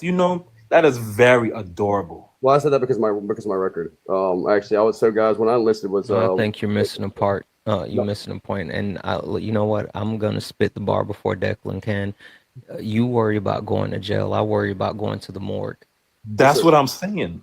What is we doing? So, guys, y'all keep going back again. I'm trying to figure out how to read this. I'm not denying that there was a problem. Obviously, was a problem in history, and I'm not denying that there's still not a problem now. You know what I mean? I'm not denying that. But I think the point that you're missing, and people are trying to get across to you, because the one thing that the reason, and everyone, and I'm going to come to other people because I know other people want to speak. I see everyone with their hands up. I'm coming to you. The thing that we need you to understand is that the idea that you're trying to portray, like we hear you, right, in racism, but you don't really fully understand what racism is, and the idea that's cute. I mean, I get you, but it's so much more than just saying, well, we're at a day and age when anybody can be anything, anybody can, achieve anything. No, it doesn't work that way. And just because, you were able to grab your bootstraps and pull them up does not mean that the next black person or, indigenous person can grab those same bootstraps. Right. Yes, so there's more to it. But let me read this off, and then I want to hear from Swan, because Swan has been waiting for a while. W's in the chat for Shane. Shane sent a $2 donation towards the nightly donation goal, saying, keep speaking the truth, my friend. Shane, thank you so much for that $2 donation. You are absolutely too kind. Thank you so much, guys. There's only $137 left in the nightly donation goal. Cash App, PayPal, Venmo, all the pay links in the link tree in the bio. Santana Speaks 24, best way to support the live. Everything is accepted, anything's appreciated. Also, let's get the likes up. Let's get, you guys are being stingy with the likes tonight. As a matter of fact, let's say 10 minutes to get to 150K. 10 minutes, 150K, or we're going sub only. Swan. Let's start with the dictionary. If I read the definition of the word lungs, am I then going to be able to go and explain to someone thoroughly what happened when a lung collapses? No. Why? Because I'm not getting functionality from the definition. I'm just getting a description, right? So scrap the definition of racism. I need everybody to just throw it out. Lock in. Leave it alone, please, okay? We have to look at historical context, and it's important to understand race, but also I think it's important to understand this might be a little insensitive, but appealing to his emotions will not work because of how he's been conditioned. So right now what you're witnessing is one of the tenets of YT supremacy. Now, Sparks, I'm not saying you're a YT supremacist. This is just a tenet. This is how you've been socialized, right? You're exercising your right to comfort. And these things they have us on autopilot sometimes. We're not even aware that we're doing these things, right? I think it's important to understand that I think like breakdowns of numbers and systems is probably going to be more effective. But and you do have to understand that this is going to be uncomfortable for you. It's up to you. 1 second before you get into that real quick, Swan. Hey, chat, I need everybody to remember, again, keep it respectful in the chat. Keep it respectful in the chat. I'm so serious when I say this. Keep it respectful in the chat. Let the people on the panel control it. Keep it respectful in the chat. Sorry, go ahead, Swan. Yeah, no, you're fine. So like numbers and things like that is probably going to be the best way for him to understand it. I'm not saying kid gloves, y'all. I'm not saying kid gloves, but we have to understand the ways in which these systems impact us, right? Literally, y'all have to understand this. There are YT people out there who feel good when they see people who are not YT doing well, because it solidifies their survival. It solidifies their privilege, right? This is how they've been conditioned. So, but aside from all that, so right now you're exercising your right to comfort. I think that if I was to ask you about, I don't know, we could ask you questions about your friend, right? And his experiences in society, and you won't be able to answer them. The reason why you won't be able to answer them is because you don't understand how racism works and how it functions, right? I think a lot of people take this personally because they're thinking in their heads like, I'm not a bad person. I'm not a bad person. This doesn't have to do with good or bad. It has to do with systems that you benefit from, and these systems and how they exploit other groups of people. So I think that I don't want to come off insensitive, y'all, but we have to understand how he's been socialized in society, and he's appealing to emotion is not going to work. It's not going to work. Getting him to see things from our side is not going to work. And the YT people that have been deconstructing, no one understand that. So Sparks, I think the only thing that I can say to you right now, because I know this is a lot, right, is that it's up to you what you want to do from here on out. That's totally up to you, right? I think that you have the option to continue on this path, right, of deconstructing, and you don't. But understand, right, that if you choose not to, then what you're doing is you're choosing not to see the humanity in yourself, right? It's clear that you're capable of seeing it towards others, right? Because you've been very defensive and kind of dismissive with the things that we've been saying to you, which is it's to be expected. But I think that's the thing that you have to realize. And if you're willing to do that, then start on the journey. That's all I'm going to say. But yeah, I definitely think that appealing to emotion for him is just not going to work. It's not gonna Guys, I want to word this differently. Obviously, you're trying to think about how to word this differently. I hear you out in this. And I keep coming back with defending about how I'm not here understanding y'all. That's what I'm trying to explain to you. The reason we're here to have this conversation is because it is a problem. It was historical, is now. There's still a problem there. I'm not disregarding that. The only reason I'm bringing up examples of how I grew up is because to show, you know what I'm saying, where I have firsthand, you know, or as close as a white man has to see where these problems are. I'm not denying that. What I'm trying to show here forward is how to move forward to end this problem. This panel, this fight is a problem right now. We don't want this. We don't want our kids to be here and the next generations to be on live going over the same problem, living the same problems, right? That's the goal. The goal is to fix this. The goal is to continue to grow and to repair that, and that's the plan I'm getting to. And that takes both sides. If there's something else that I need to look at, you know what I'm saying? I don't know. There's, in my only difference opinion is the best thing I can do, you know, the best part of that is by, you know, saying continuing sharing that belief and, you know, on the fact of the no differences as far as humanity. Not saying we're not different or unique, but if we're, you know, no differences as citizens or whatever, that's, you know, saying the only, you know, same thing I know, or the best thing I know, you know, saying to be able to do for here moving forward, and that's the beauty of sharing that. Again, the point is, I don't want this problem for nobody moving forward. Yeah. You know what I mean? Yeah. Give me 1 second. Hey, Jillian, I'm gonna drop you down, friend. Okay. All right. Perfect. Thank you. Lady P, floor is yours.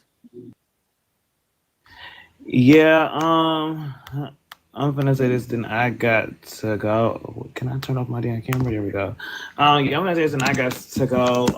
I think that, sir, if you wanted to actually like learn something and help solve whatever problem that you thought was the issue, then you would have been like more receptive to the information instead of trying to say, well, okay, well, I hear you, but how are we gonna solve it? The first step is for you to acknowledge that the problem exists and that the problem is what we're telling you that it is. I really don't care for the censoring here.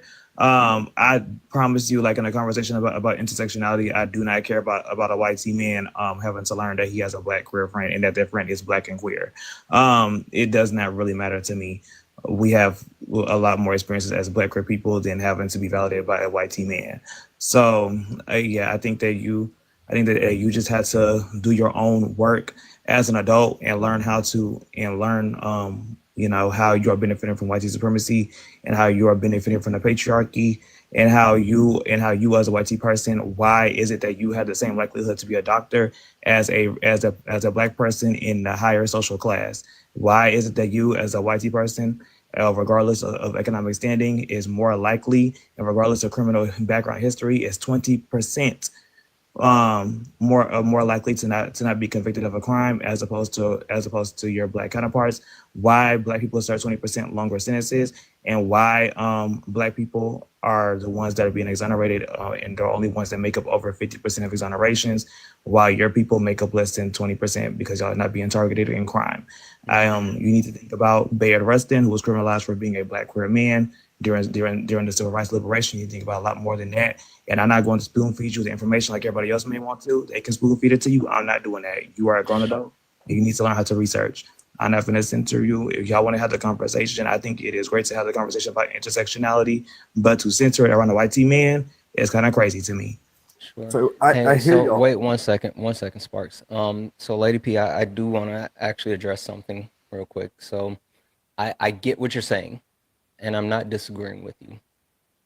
But I also want to make sure we understand the space that we're in. And it's not just about the topic, it's about the space, because we do different topics all the time. And while I agree with you that centering someone is the worst possible thing we can do, especially when it comes to trying to deal with intersectionality, the premise behind late nights and who we are and what we do in this space is to educate and to build bridges and to work on those things. And that's why when I say things like, you know, like, hey, how do we help these people? How do we grow? How do we learn? It's because that's what we do here on late nights. And so I get you. And I just want to let you know, I'm not trying to censor you, but there's a certain way that I want to make sure that we always approach things here on this panel, in this space, and in this time. And I would be remiss if I didn't make that known, because I'm not trying to dismiss the premise behind what you're saying, because I agree with what you're saying, but we always have to keep focus as far as like the goal of this live specifically. topic isn't. I mean, you can run your opinion however you want to. I don't. This not my live. But I'm just saying, like, I don't know how you're gonna have this conversation, especially regarding like the topic specifically on the background, both of which I'm impacted by because I am Black and queer. So like, I think it's just kind of crazy that this person who's neither Black nor queer is the reason why we can't even get into the nitty gritty of the conversation about proximity, closeted survival, or any of those things because he's too busy not knowing what a race is. That's the most basic part of the conversation. That to even like get into the nitty gritty about the things in regards to intersectionality. Like it doesn't make. I mean, that's just my thoughts. I'm gonna say my thoughts because I'm gonna say them. If you know, No, I appreciate you. That's why I enjoy having you up here because I know that you're unapologetically you, and I would never want you to be anything but that. And so I understand. I'm not pushing back on your premise of what you're saying. I get it. So I want to address that. How you said you're Black and you're queer as well. So the same thing. The point hold on, Sparks. No. That wasn't for you. That wasn't for you. That was me and Lady P speaking. Oh well, that part of the conversation. Yeah, that was my fault. Sure, I was that literally this is just for me and Lady P at the moment. Anyway, Lady P, like seriously, I genuinely appreciate you and I know how you do things and I can respect that. So, all right. Sparks, would you like to reply to what Lady P said to the original point? Yes. I mean, it's an overall point I'm making here, guys. The point I want to say is again, she kept coming back of how I'm not accepting or listening to that, guys. I'm trying to tell you, I acknowledge the problem, see that. What I'm trying to tell y'all is the point of that example is me as a white man, a white straight man. If I can accept, you know what I'm saying, anybody, especially with the most differences, as equal, you know what I'm saying, as a citizen. That is what I'm trying to say is that is the only thing, you know what I'm saying, or the best thing I can see or do, you know what I'm saying, as far as my part of moving that forward. If everybody were to, you know what I'm saying, see JD the same way I do, accept him the same way I do, guess what? He would not have no bad experiences or any ill experiences, right? You know what I'm saying? That's the point. If everybody were to be that good to him and you see that same thing, nobody would see different. Nobody would be judging or judgmental. Is that not, you know what I'm saying, is that not how you fix that later on? You know what I'm saying, moving forward. That's the goal. That's not how you fix it. Are we supposed to see differently? Am I supposed to look at people differently on that and judge them differently? Or yeah, give me a second. W's in the chat for Michael. Michael sent a $50 donation towards the nightly donation goal, saying second night listening, enjoying the conversations, the respectfulness and the overall vibe. I'll be listening more. Michael, thank you so much for your donation, and also thank you for listening. I really appreciate that. Again, the premise behind late nights, and I really spoke to this last night, is there's an opportunity for a lot of different people that don't get to experience multiple spaces to be here in those spaces. And I really try to make sure on late nights that we get an opportunity to learn and grow and try to remain respectful at all times. So thank you so much for that donation. And thank you for being here, guys. There's $187 left in the nightly donation goal. Santana Speaks 24, all the pay links in the link tree in the bio. Best way to support the live. Also, welcome in Erica Raid. Adorna, the floor is yours. Thank you. Yeah, so you were stating, Sparks, that you've learned, right? Do you think now that you individually, specifically, have white privilege? Specifically, no. The majority, sure. I can't speak on that. I'm one of the rare, one of the small percentages that did not. No, ma'am. Yeah. Have you been to the doctor in the United States? Have I been to a doctor in the United States? Yeah. Yes, primarily the VA, but yes. Oh, okay, then you have white privilege. Yeah. So, example of that would be, I'm gonna say how. Right. So, an example. Spark, if you don't mind, mute yourself for me, please, while Adorna is speaking. Thank you. Go ahead, Adorna. I apologize. Yeah, no problem. Yeah, the issue is that you're associating privilege with money, right? And we talk about this a lot in these spaces where privilege does not have to specifically be money. An example of that, which is why I asked you about the doctor, are pulse oximeters. So when you go to the doctor, they put a blood pressure cuff on your arm, and then they put something on your finger called a pulse oximeter that reads your blood oxygen saturation, right? Because of racism and discrimination, Black people people with dark skin, I should say, weren't thought of, right, when it was being created and tested, right? And so As a result, it reads about 10% higher on people with dark skin, and Black people specifically are 3 times more likely to get an incorrect reading. So just by being white, you're more likely to get accurate healthcare, right? So that's one way in which you individually, specifically, having gone to the doctor, has white privilege. When we're talking about the medical system, if you've ever gotten pain medication from the doctor, right, or from the hospital or the emergency room. In 2021, the New England Journal of Medicine has a study that shows that in 91% of hospital systems in the United States, Black people tend to receive less pain medication, right? So that's another way in which you have privilege, you specifically individually, right? If you've gone to school in the United States, Black children are 3.6 times more likely to be suspended from school for the same exact behaviors as white children, right? So being less likely, not that no white children get suspended, but being less likely to get suspended is a privilege, right? So you individually, specifically, have white privilege. But the reason why these things are important to learn is because, well, also, do you know what implicit bias is? Yes, ma'am. You do?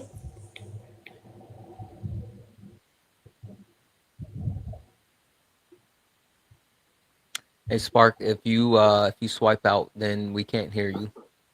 Oh, my bad. I said yes, ma'am, and I was just waiting for her to continue. I'm sorry. Oh, sure, no problem. Yeah, so implicit bias being subconscious perceptions are things that everyone has. Like everyone has implicit bias.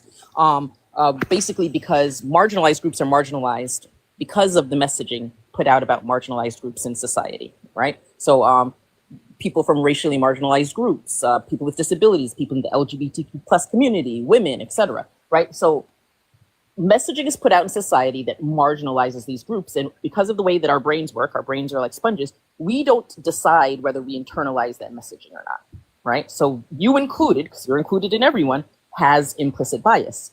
If these things are not acknowledged, right, the privilege, the bias, etc., then the reason it's subconscious is because you're unaware of it. And those things could impact your actions without you even realizing. Right? You could be doing something or saying something that's offensive or harmful or just blatantly racist without you realizing it because it's a subconscious perception, right? And without being able to acknowledge the biases, the privileges, all of these things, then people aren't able to critique and analyze their own behaviors to ensure that they are not acting on those biases. That's it. I mean, do you understand what I'm saying in regards to? Yes, ma'am, I do. And so on that fact we spoke about where I have privileges, whatever. So even accepting on that, guys, you're still, everybody's still coming back with the same thing on more examples of why it's there, and you're not hearing when I'm acknowledging this. I'm sorry, a more example of what? Everybody's still bringing back examples of what what I've already acknowledged that this is true. That I'm not denying that this is something that what y'all are saying is true. But you said that you specifically didn't have white privilege. You asked me if I believe if I did. That's why I said no, ma'am. If I believe I did, if I seen, or anything like that. I say no, ma'am, because of the fact. And again, I'm a small portion of somebody that's had a hard life with a lot of my choices. I'm not denying. Wait, did you hear the example that I gave about the pulse oximeter? So, ma'am, like I said, ma'am, yeah. Let me finish. As I said, so even on those topics right there, where you said there are examples of why I do have privilege. Even on that basis, that being true. That's nothing I'm denying on that or the fact of the problem overall. What I'm trying to say is, my whole purpose is, okay, this is the problem. You're all right. How do we move forward as a nation and as a community, and as neighbors to forward for this? Yeah, I mean, that's what but Sparks, you again, and I feel like people keep trying to give you the same message in different ways for you to be able to receive it. And like, I get all of this, but like, your experience of classism does not equal the experience of racism. And even more than that, the way that you're trying to simply break down and say, well, this is how we fix racism. It's hubris. Like, well, that's what I'm asking, sir. That's the question I'm having is if that is the incorrect way, if you're saying if that view, my view of all people there is the wrong way, how do we fix it? You're saying, how do we fix this? We know the problem, we acknowledge the problem. How do we fix it? I just told you. So the problem is that everyone doesn't acknowledge the problem. The problem is that a lot of people still do walk around thinking that they don't have privilege. In order for you to have more, someone else has to have less, right? because resources are limited, etc. Right? So first of all, in denying that you as an individual has privilege when you factually do, right?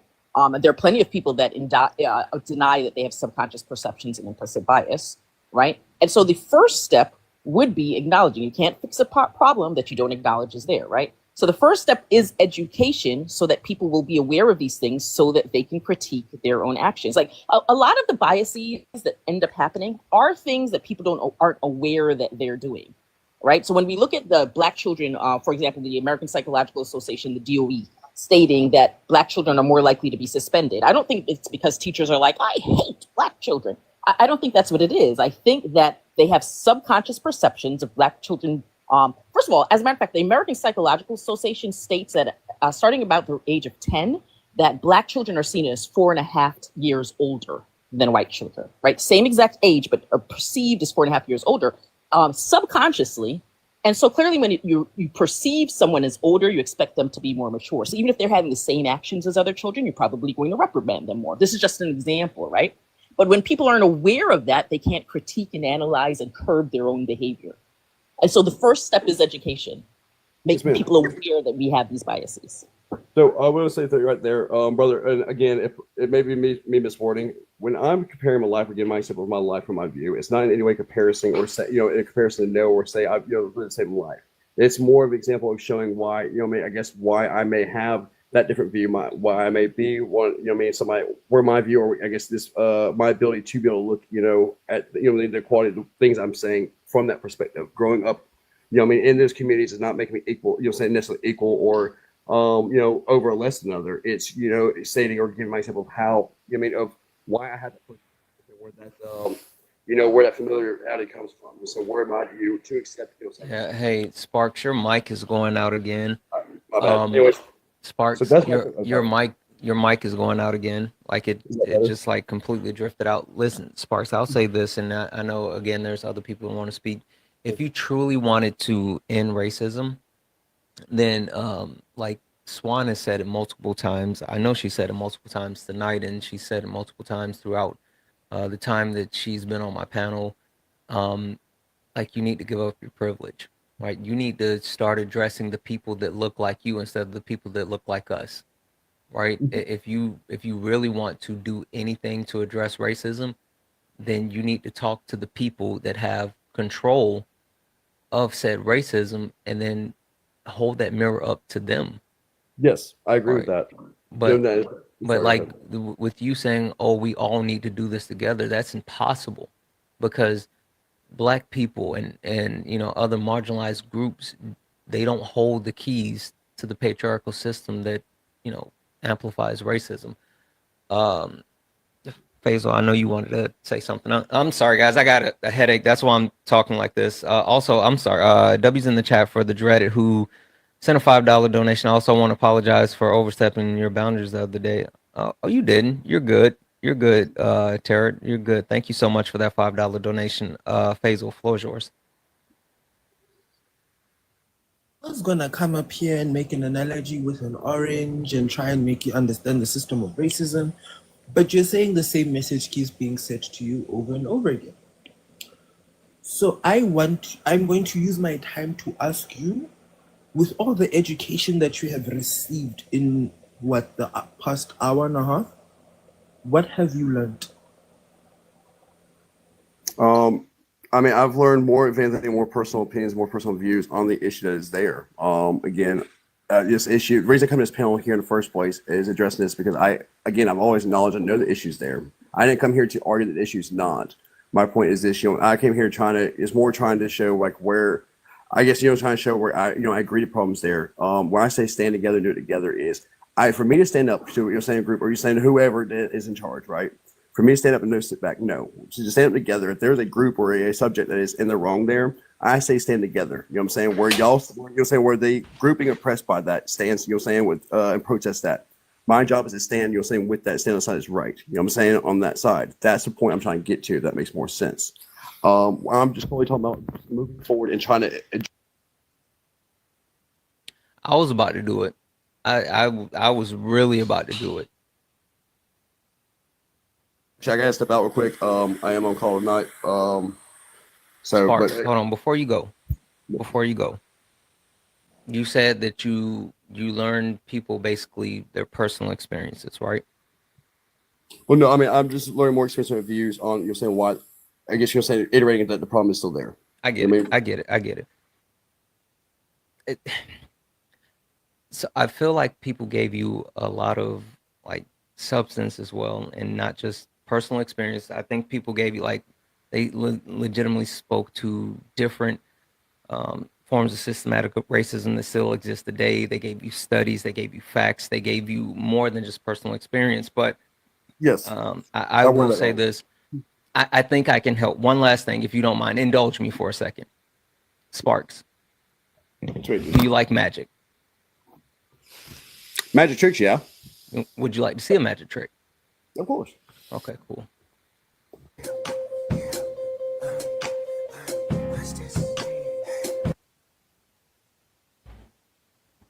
He said that though. Yeah. Out of no, hold on. Y'all see my face on the screen, bro? He really did say that. Mm-hmm. I'm uncomfortable right now. I'm really uncomfortable. I know I haven't been my best self for like the last hour or so, but I swear that there's been so many people on this panel who have broken it down in so many different ways. But to reduce the the information that has been presented as more personal experiences. Come on. Come on. Santana, I'm really uncomfortable. Yeah. Yeah. Um uh is it Bronwyn? Brenman. Brenwyn, you've been hanging out for a while and haven't got an opportunity to say anything. What would you like to add to the conversation? Oh, I'm a older white woman, and I've got history, but I don't want to get into that. But I've been trying to peek in and listen to these lives and learn something. Thank you for joining us. And in some ways, I've never been scared around Black people, but I feel like I'm walking on eggshells right now. You know, because I'm afraid I'm going to say the wrong thing, or I'm not going to be respectful enough, or it's kind of it's a learning experience, and I don't want to say the wrong thing, and that kind of worries me a little bit. What thing do you think you're gonna say that's wrong? Oh, just think like, my last long-term relationship was with a Black man, or like from high school, that sort of thing. Mhm. Where and when I was a That wasn't me. You know I like to let them go. well, we're not going to do that again, I because know, but for as long as sometimes. Bran has been up here and listening to this conversation, there was conversation about tokenizing, there was conversation about centering, and then just right off and I'm an older white woman, so that's who's addressing you at the moment. So don't be scared. So I find it super I thought hard. she was gonna say the blacks. Well, that's what I was saying. That those are things I would have said in the past, and now You would have said the blacks. No, I wouldn't have said the blacks, but I would have said that my last boyfriend was. But you did. Do you realize that you did anyway? Well, so I shouldn't have said. You were asking me why I was scared, and that's what I was answering the question. What you could have said was, I was nervous because I was going to do what that guy did and tokenize somebody, but I realized while I was on the panel that that's harmful to do, so I'm not going to do that. I guess I feel you went the route with my former partner was a Black person. Mm-hmm. I'm sorry, I misinterpreted the question. Yeah, I would invite you to hang out in the chat and learn with the rest of us white folk down here before gaining some, button pushing for panels that you're not ready for. But please join us in the chat. I've been in the chat, but if you guys, Okay, she says she's ready to step up to the big league. She wants the spotlight. No, I don't want the spotlight. I just want to learn, and I said the wrong thing. I shouldn't have said anything. I shouldn't have answered the question.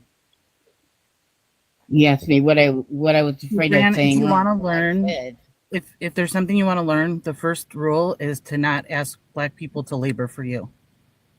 So if you want to learn, you can ask comments in the question, or you can ask questions in the comments, but you don't have to come up here and gain free education from people when it's been given out all night. Or just don't tokenize people. You don't have to tell us about your Black boyfriend. Like I legitimately, most people don't care about. Like I don't start off conversations with saying, "Well, I have a white friend." That's weird. I understand that, but I thought you had asked me what I was afraid of saying, and that's what I said. That's when I said those things that I would have said in the past, but I know not to say now, is what I was trying to get at, and I was just.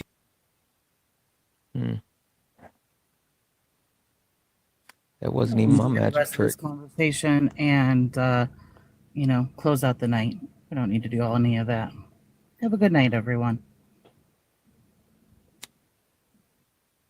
Last words. Delivery. What you got? Just that it's a pleasure to be here among such intellectual people and the occasional stray. But yeah, it's a privilege to be able to mix words with such lovely people. Thank you. Absolutely. Hey, let's make sure we get you back specifically on sparring, because I hate to say it like this, but more people tune in for the shenanigans, and we want to make sure we get your calls out front and center. So, well, I did make my bones in the debate spaces first, and Bill, you might have to remind me to keep also my gloves, can you please tell everyone, because there's still like 535 people here right now, can you tell them what we're talking about? Absolutely. So this coming Saturday, in just a few short days, the day after the 4th of July for people in America, on Saturday at 1 p.m. Eastern Time, that's New York time, we will be having a fundraiser on my brother Sirda's panel. Sirda is a pharmacist in Gaza who has been doing fundraising and distributing help and making sure that people are as out of the line of fire as they possibly can be in a barrel as they are, and never has looked out for himself first. So he is someone that I have put a lot of faith behind, and he has never come up anything other than surpassing all of my expectations. This fundraiser will be connected to a registered 501c3 called Soul of Palestine, which means if you do your donation through Soul of Palestine, you can tax deduct them. You will get an email. But yeah, all of that being said, this is projects I've seen distribute food, water, medicine, tents to literally thousands of people. Helped get aid to people who had amputations without anesthesia, people who had C-sections with no pain medication. I had the honor of getting to meet some of the strongest people on earth, and the absolute least that I can give them is my time. And anything beyond that anyone else can give is always appreciated. Even just showing up and giving your support is always appreciated to people on the ground. The reporters that we see regularly, we have lives every day, and we see breaking news every day of the violence that's happening in the Holy Land, and it's horrifying. But that's what showing up to give aid and support is all about for people who are suffering.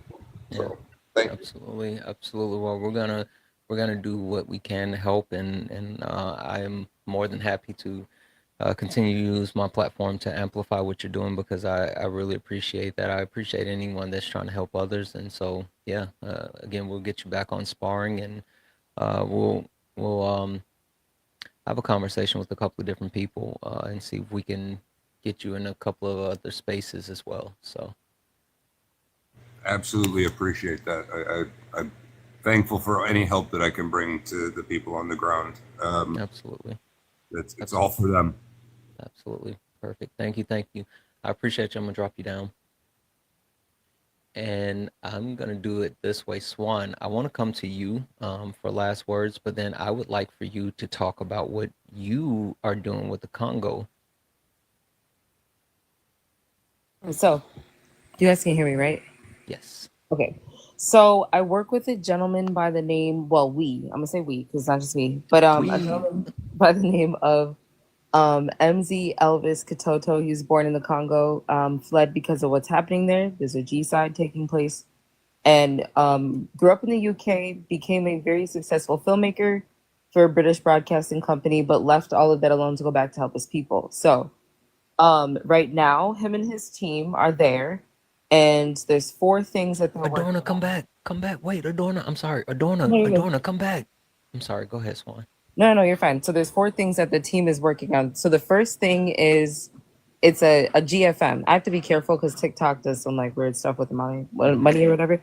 So yeah, it's a GFM. I'll type that out in the comment section. And this is it's a memorial fund in memory of a young girl, trigger warning, who was assaulted. Her name was Alliance. A lot of times you'll see on Elvis's page, give him a follow, y'all, that you'll see he'll keep up with people and what their progress has been like if he can find them again. So it's in his link tree and his bio on his page. If you go to his bio, click the link tree, it'll drop down. It's the very first link there. The reason why it's so important that we get this fulfilled, I believe we're 93% of the way there. We need to get it to 100 ASAP. There is a young girl who, her name is Joyce, and she was assaulted, became pregnant, but the baby unalived. When they surgically removed the baby, she suffered a stroke. So she is obviously going to need assistance with her bills, medical bills, and she's going to need assistance with whatever she's going to, deal with when she leaves the hospital. The second thing is baby Moses. Hey, real quick, Swan, what did you say the link was again? I'm gonna put it in the chat. Just because I got flagged for this recently. It's kind of weird, but so just gonna say sorry. Sorry. No, you're good. Okay, so just let me know if you guys can see that in the comments. Just take a screenshot of that. So baby Moses was born recently in a hospital. His mother abandoned him. They're trying to find her. In the meantime, he's going to need assistance. So if you go to Elvis's page again, link trees in the bio. There's PayPal, Cash App, Venmo.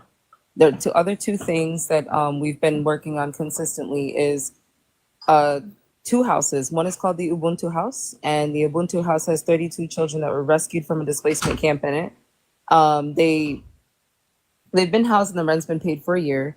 And then there's the Alliance House, and this house is a house that's going to have a total of 15 young girls there, trigger warning, who have been assaulted and have become pregnant or have given birth. So far, there are 5 young girls living there. So it'll go towards like any, we call them contributions, will go towards providing food, water, medication, toiletries, anything that they need, bedding, all of that stuff. And if you want to give specifically for like each thing, just make sure you put it in the notes of whatever you use. If it's PayPal, put it in the notes. Make sure you choose friends and family. If it's Venmo, Cash App, make sure you're putting in the notes specifically where you want the money to go towards. And that's all I got for right now. Okay, hold on. Declan, last words. Well, I'm grateful that Swan invited me up. I wasn't planning on it, but apparently when she said that I needed to speak to somebody, and that was Sparks, and she thought that maybe he would listen to me, and I guess I felt uncomfortable 3 times in the last 5 minutes. And yeah, so it's like I even try to give him an anecdotal experience. I even try to give him a fact, but it's just white tea fragility at the end of the day. But my last words is, I'm grateful for having a platform to speak on. I'm grateful for you and everything else. And I'm grateful for Swan. And don't forget to send donuts to Congo, free Cali, all that. You heard? Absolutely. All right, I appreciate you, my brother. I'm gonna drop you down. Yes, sir. 100. Uh, Faisal, last words. Yeah, I I listened to the conversation in the comments the whole time, and like I got offended when you said, "Oh, I just heard personal story." And that's why I asked the question that I asked, because I was literally gonna come up, give a whole analogy about an orange. It was perfect. I made it up yesterday, but it made sense, and it got I would like to hear that if you don't mind. Oh, okay. So let's take an orange, and let's say messages start coming out on our timeline, on the news, that oranges are bad and oranges are cancerous. Oranges are gonna unalive you, right? And for 6 months, this is all we hear. It becomes an SNL joke. It becomes a line in songs. It becomes a topic on TV shows. It's just everywhere. Your friends are talking about it. Everybody's talking about it. And this is the conversation for 6 months. Even scientists are going, yeah, oranges are bad now. Everybody's just saying the same thing. Oranges are bad. So you hear this for 6 months. And 6 months later, you try and go take an orange, but you hesitate. Now, would that hesitation exist without? Oh, Sean, I don't have a Cash App, so don't use that, because it's not a Cash App. But but if so, for 6 months you've been hearing this, and then when you finally go try and take an orange, you hesitate. Now, would that hesitation have happened if the institutions around you did not perpetuate the notion that oranges are bad? No, it wouldn't have.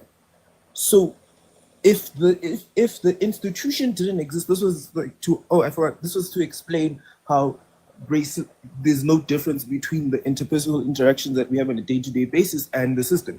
So if the system didn't exist, if the institution did not use its tactics to make oranges bad, would you think oranges were bad? No. And that's basically it. That's what I was gonna try and use and explain. And it worked multiple times yesterday. Was hoping it would work today. Maybe it would get something, because again, it removes the emotion from, and it doesn't require him to have empathy. It just requires him to use his logic. And, right?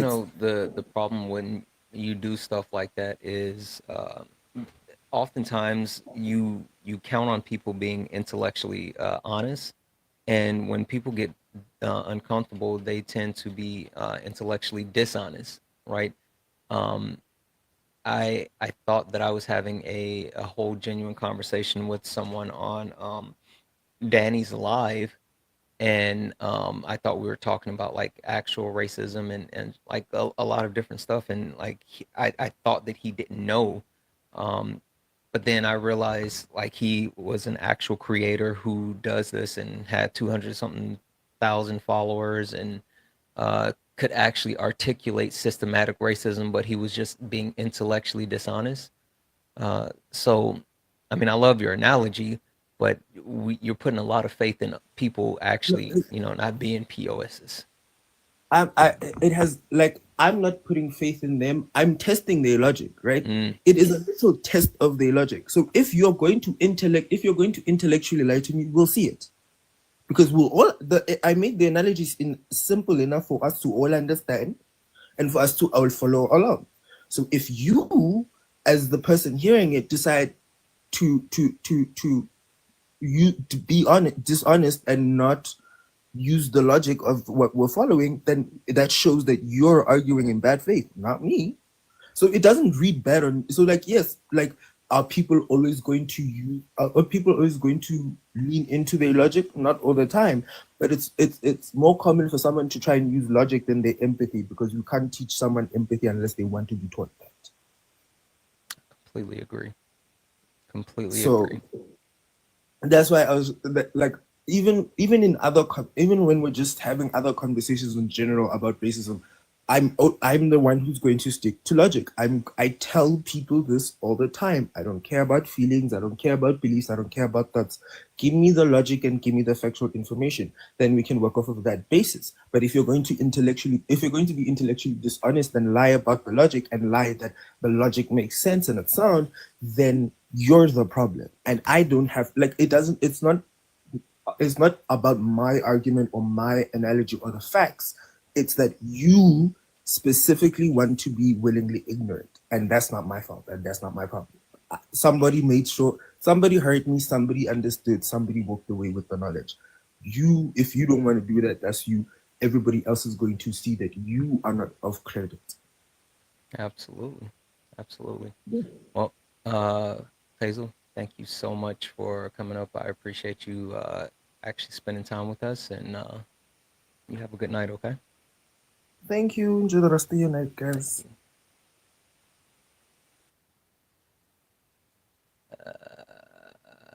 Hey, Swan. I have such a headache. Yeah.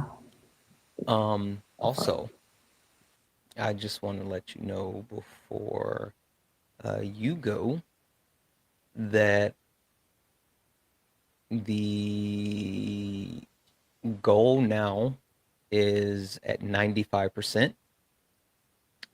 We just made a 200 euro, not dollar, 200 euro donation on behalf of Late Nights. So for everyone in the chat, we just donated to supporting young girls victims of SA in Goma, eastern of Congo. So if you guys could go check out the GFM. I kickstarted it. I did it on behalf of everyone that's in the chat. So let's go close this out. There's there's like 300 euro left to close it out. We can close this out tonight. Go close out this GoFundMe. I wasn't supposed to say that, but whatever. Go close it out and leave a nice message. Leave a nice message. I'm gonna post it I got the link. I'll post it in the Discord. Hey Swan, you want to see something cool? Yes, that's awesome, by the way. Thank you. Of course. Give me a second. I kind of showed Kay last night, but like I took it out and I want to share it with you, and then also the chat. Look at this. Fancy. Right. This is gonna be the new camera we're gonna be streaming off of. I just gotta finish setting it up. We're gonna have like a professional look and everything, Swan. Like it's gonna be so cool. I'm so excited about it. That is exciting. Very, very exciting. Yeah. Anyway, thank you for coming up. You want to do the outro with me? I'm not a nerd. You're a nerd. All right. Let me get out of here. Guys, I apologize about how the night ended. I'm going to go drink some water or something. Guys, thank you all for hanging out. Thank you for another amazing week of late nights. We'll be back. Swan, also, what I said to I think it was Destiny. I can't remember what their username is, but same to you. Send me a message because I want to get you in a couple of other spaces as well, so you can talk about what you're doing. Like we need to be pushing that message out. So for sure, we'll figure that out. All right. Appreciate it. Yes, absolutely.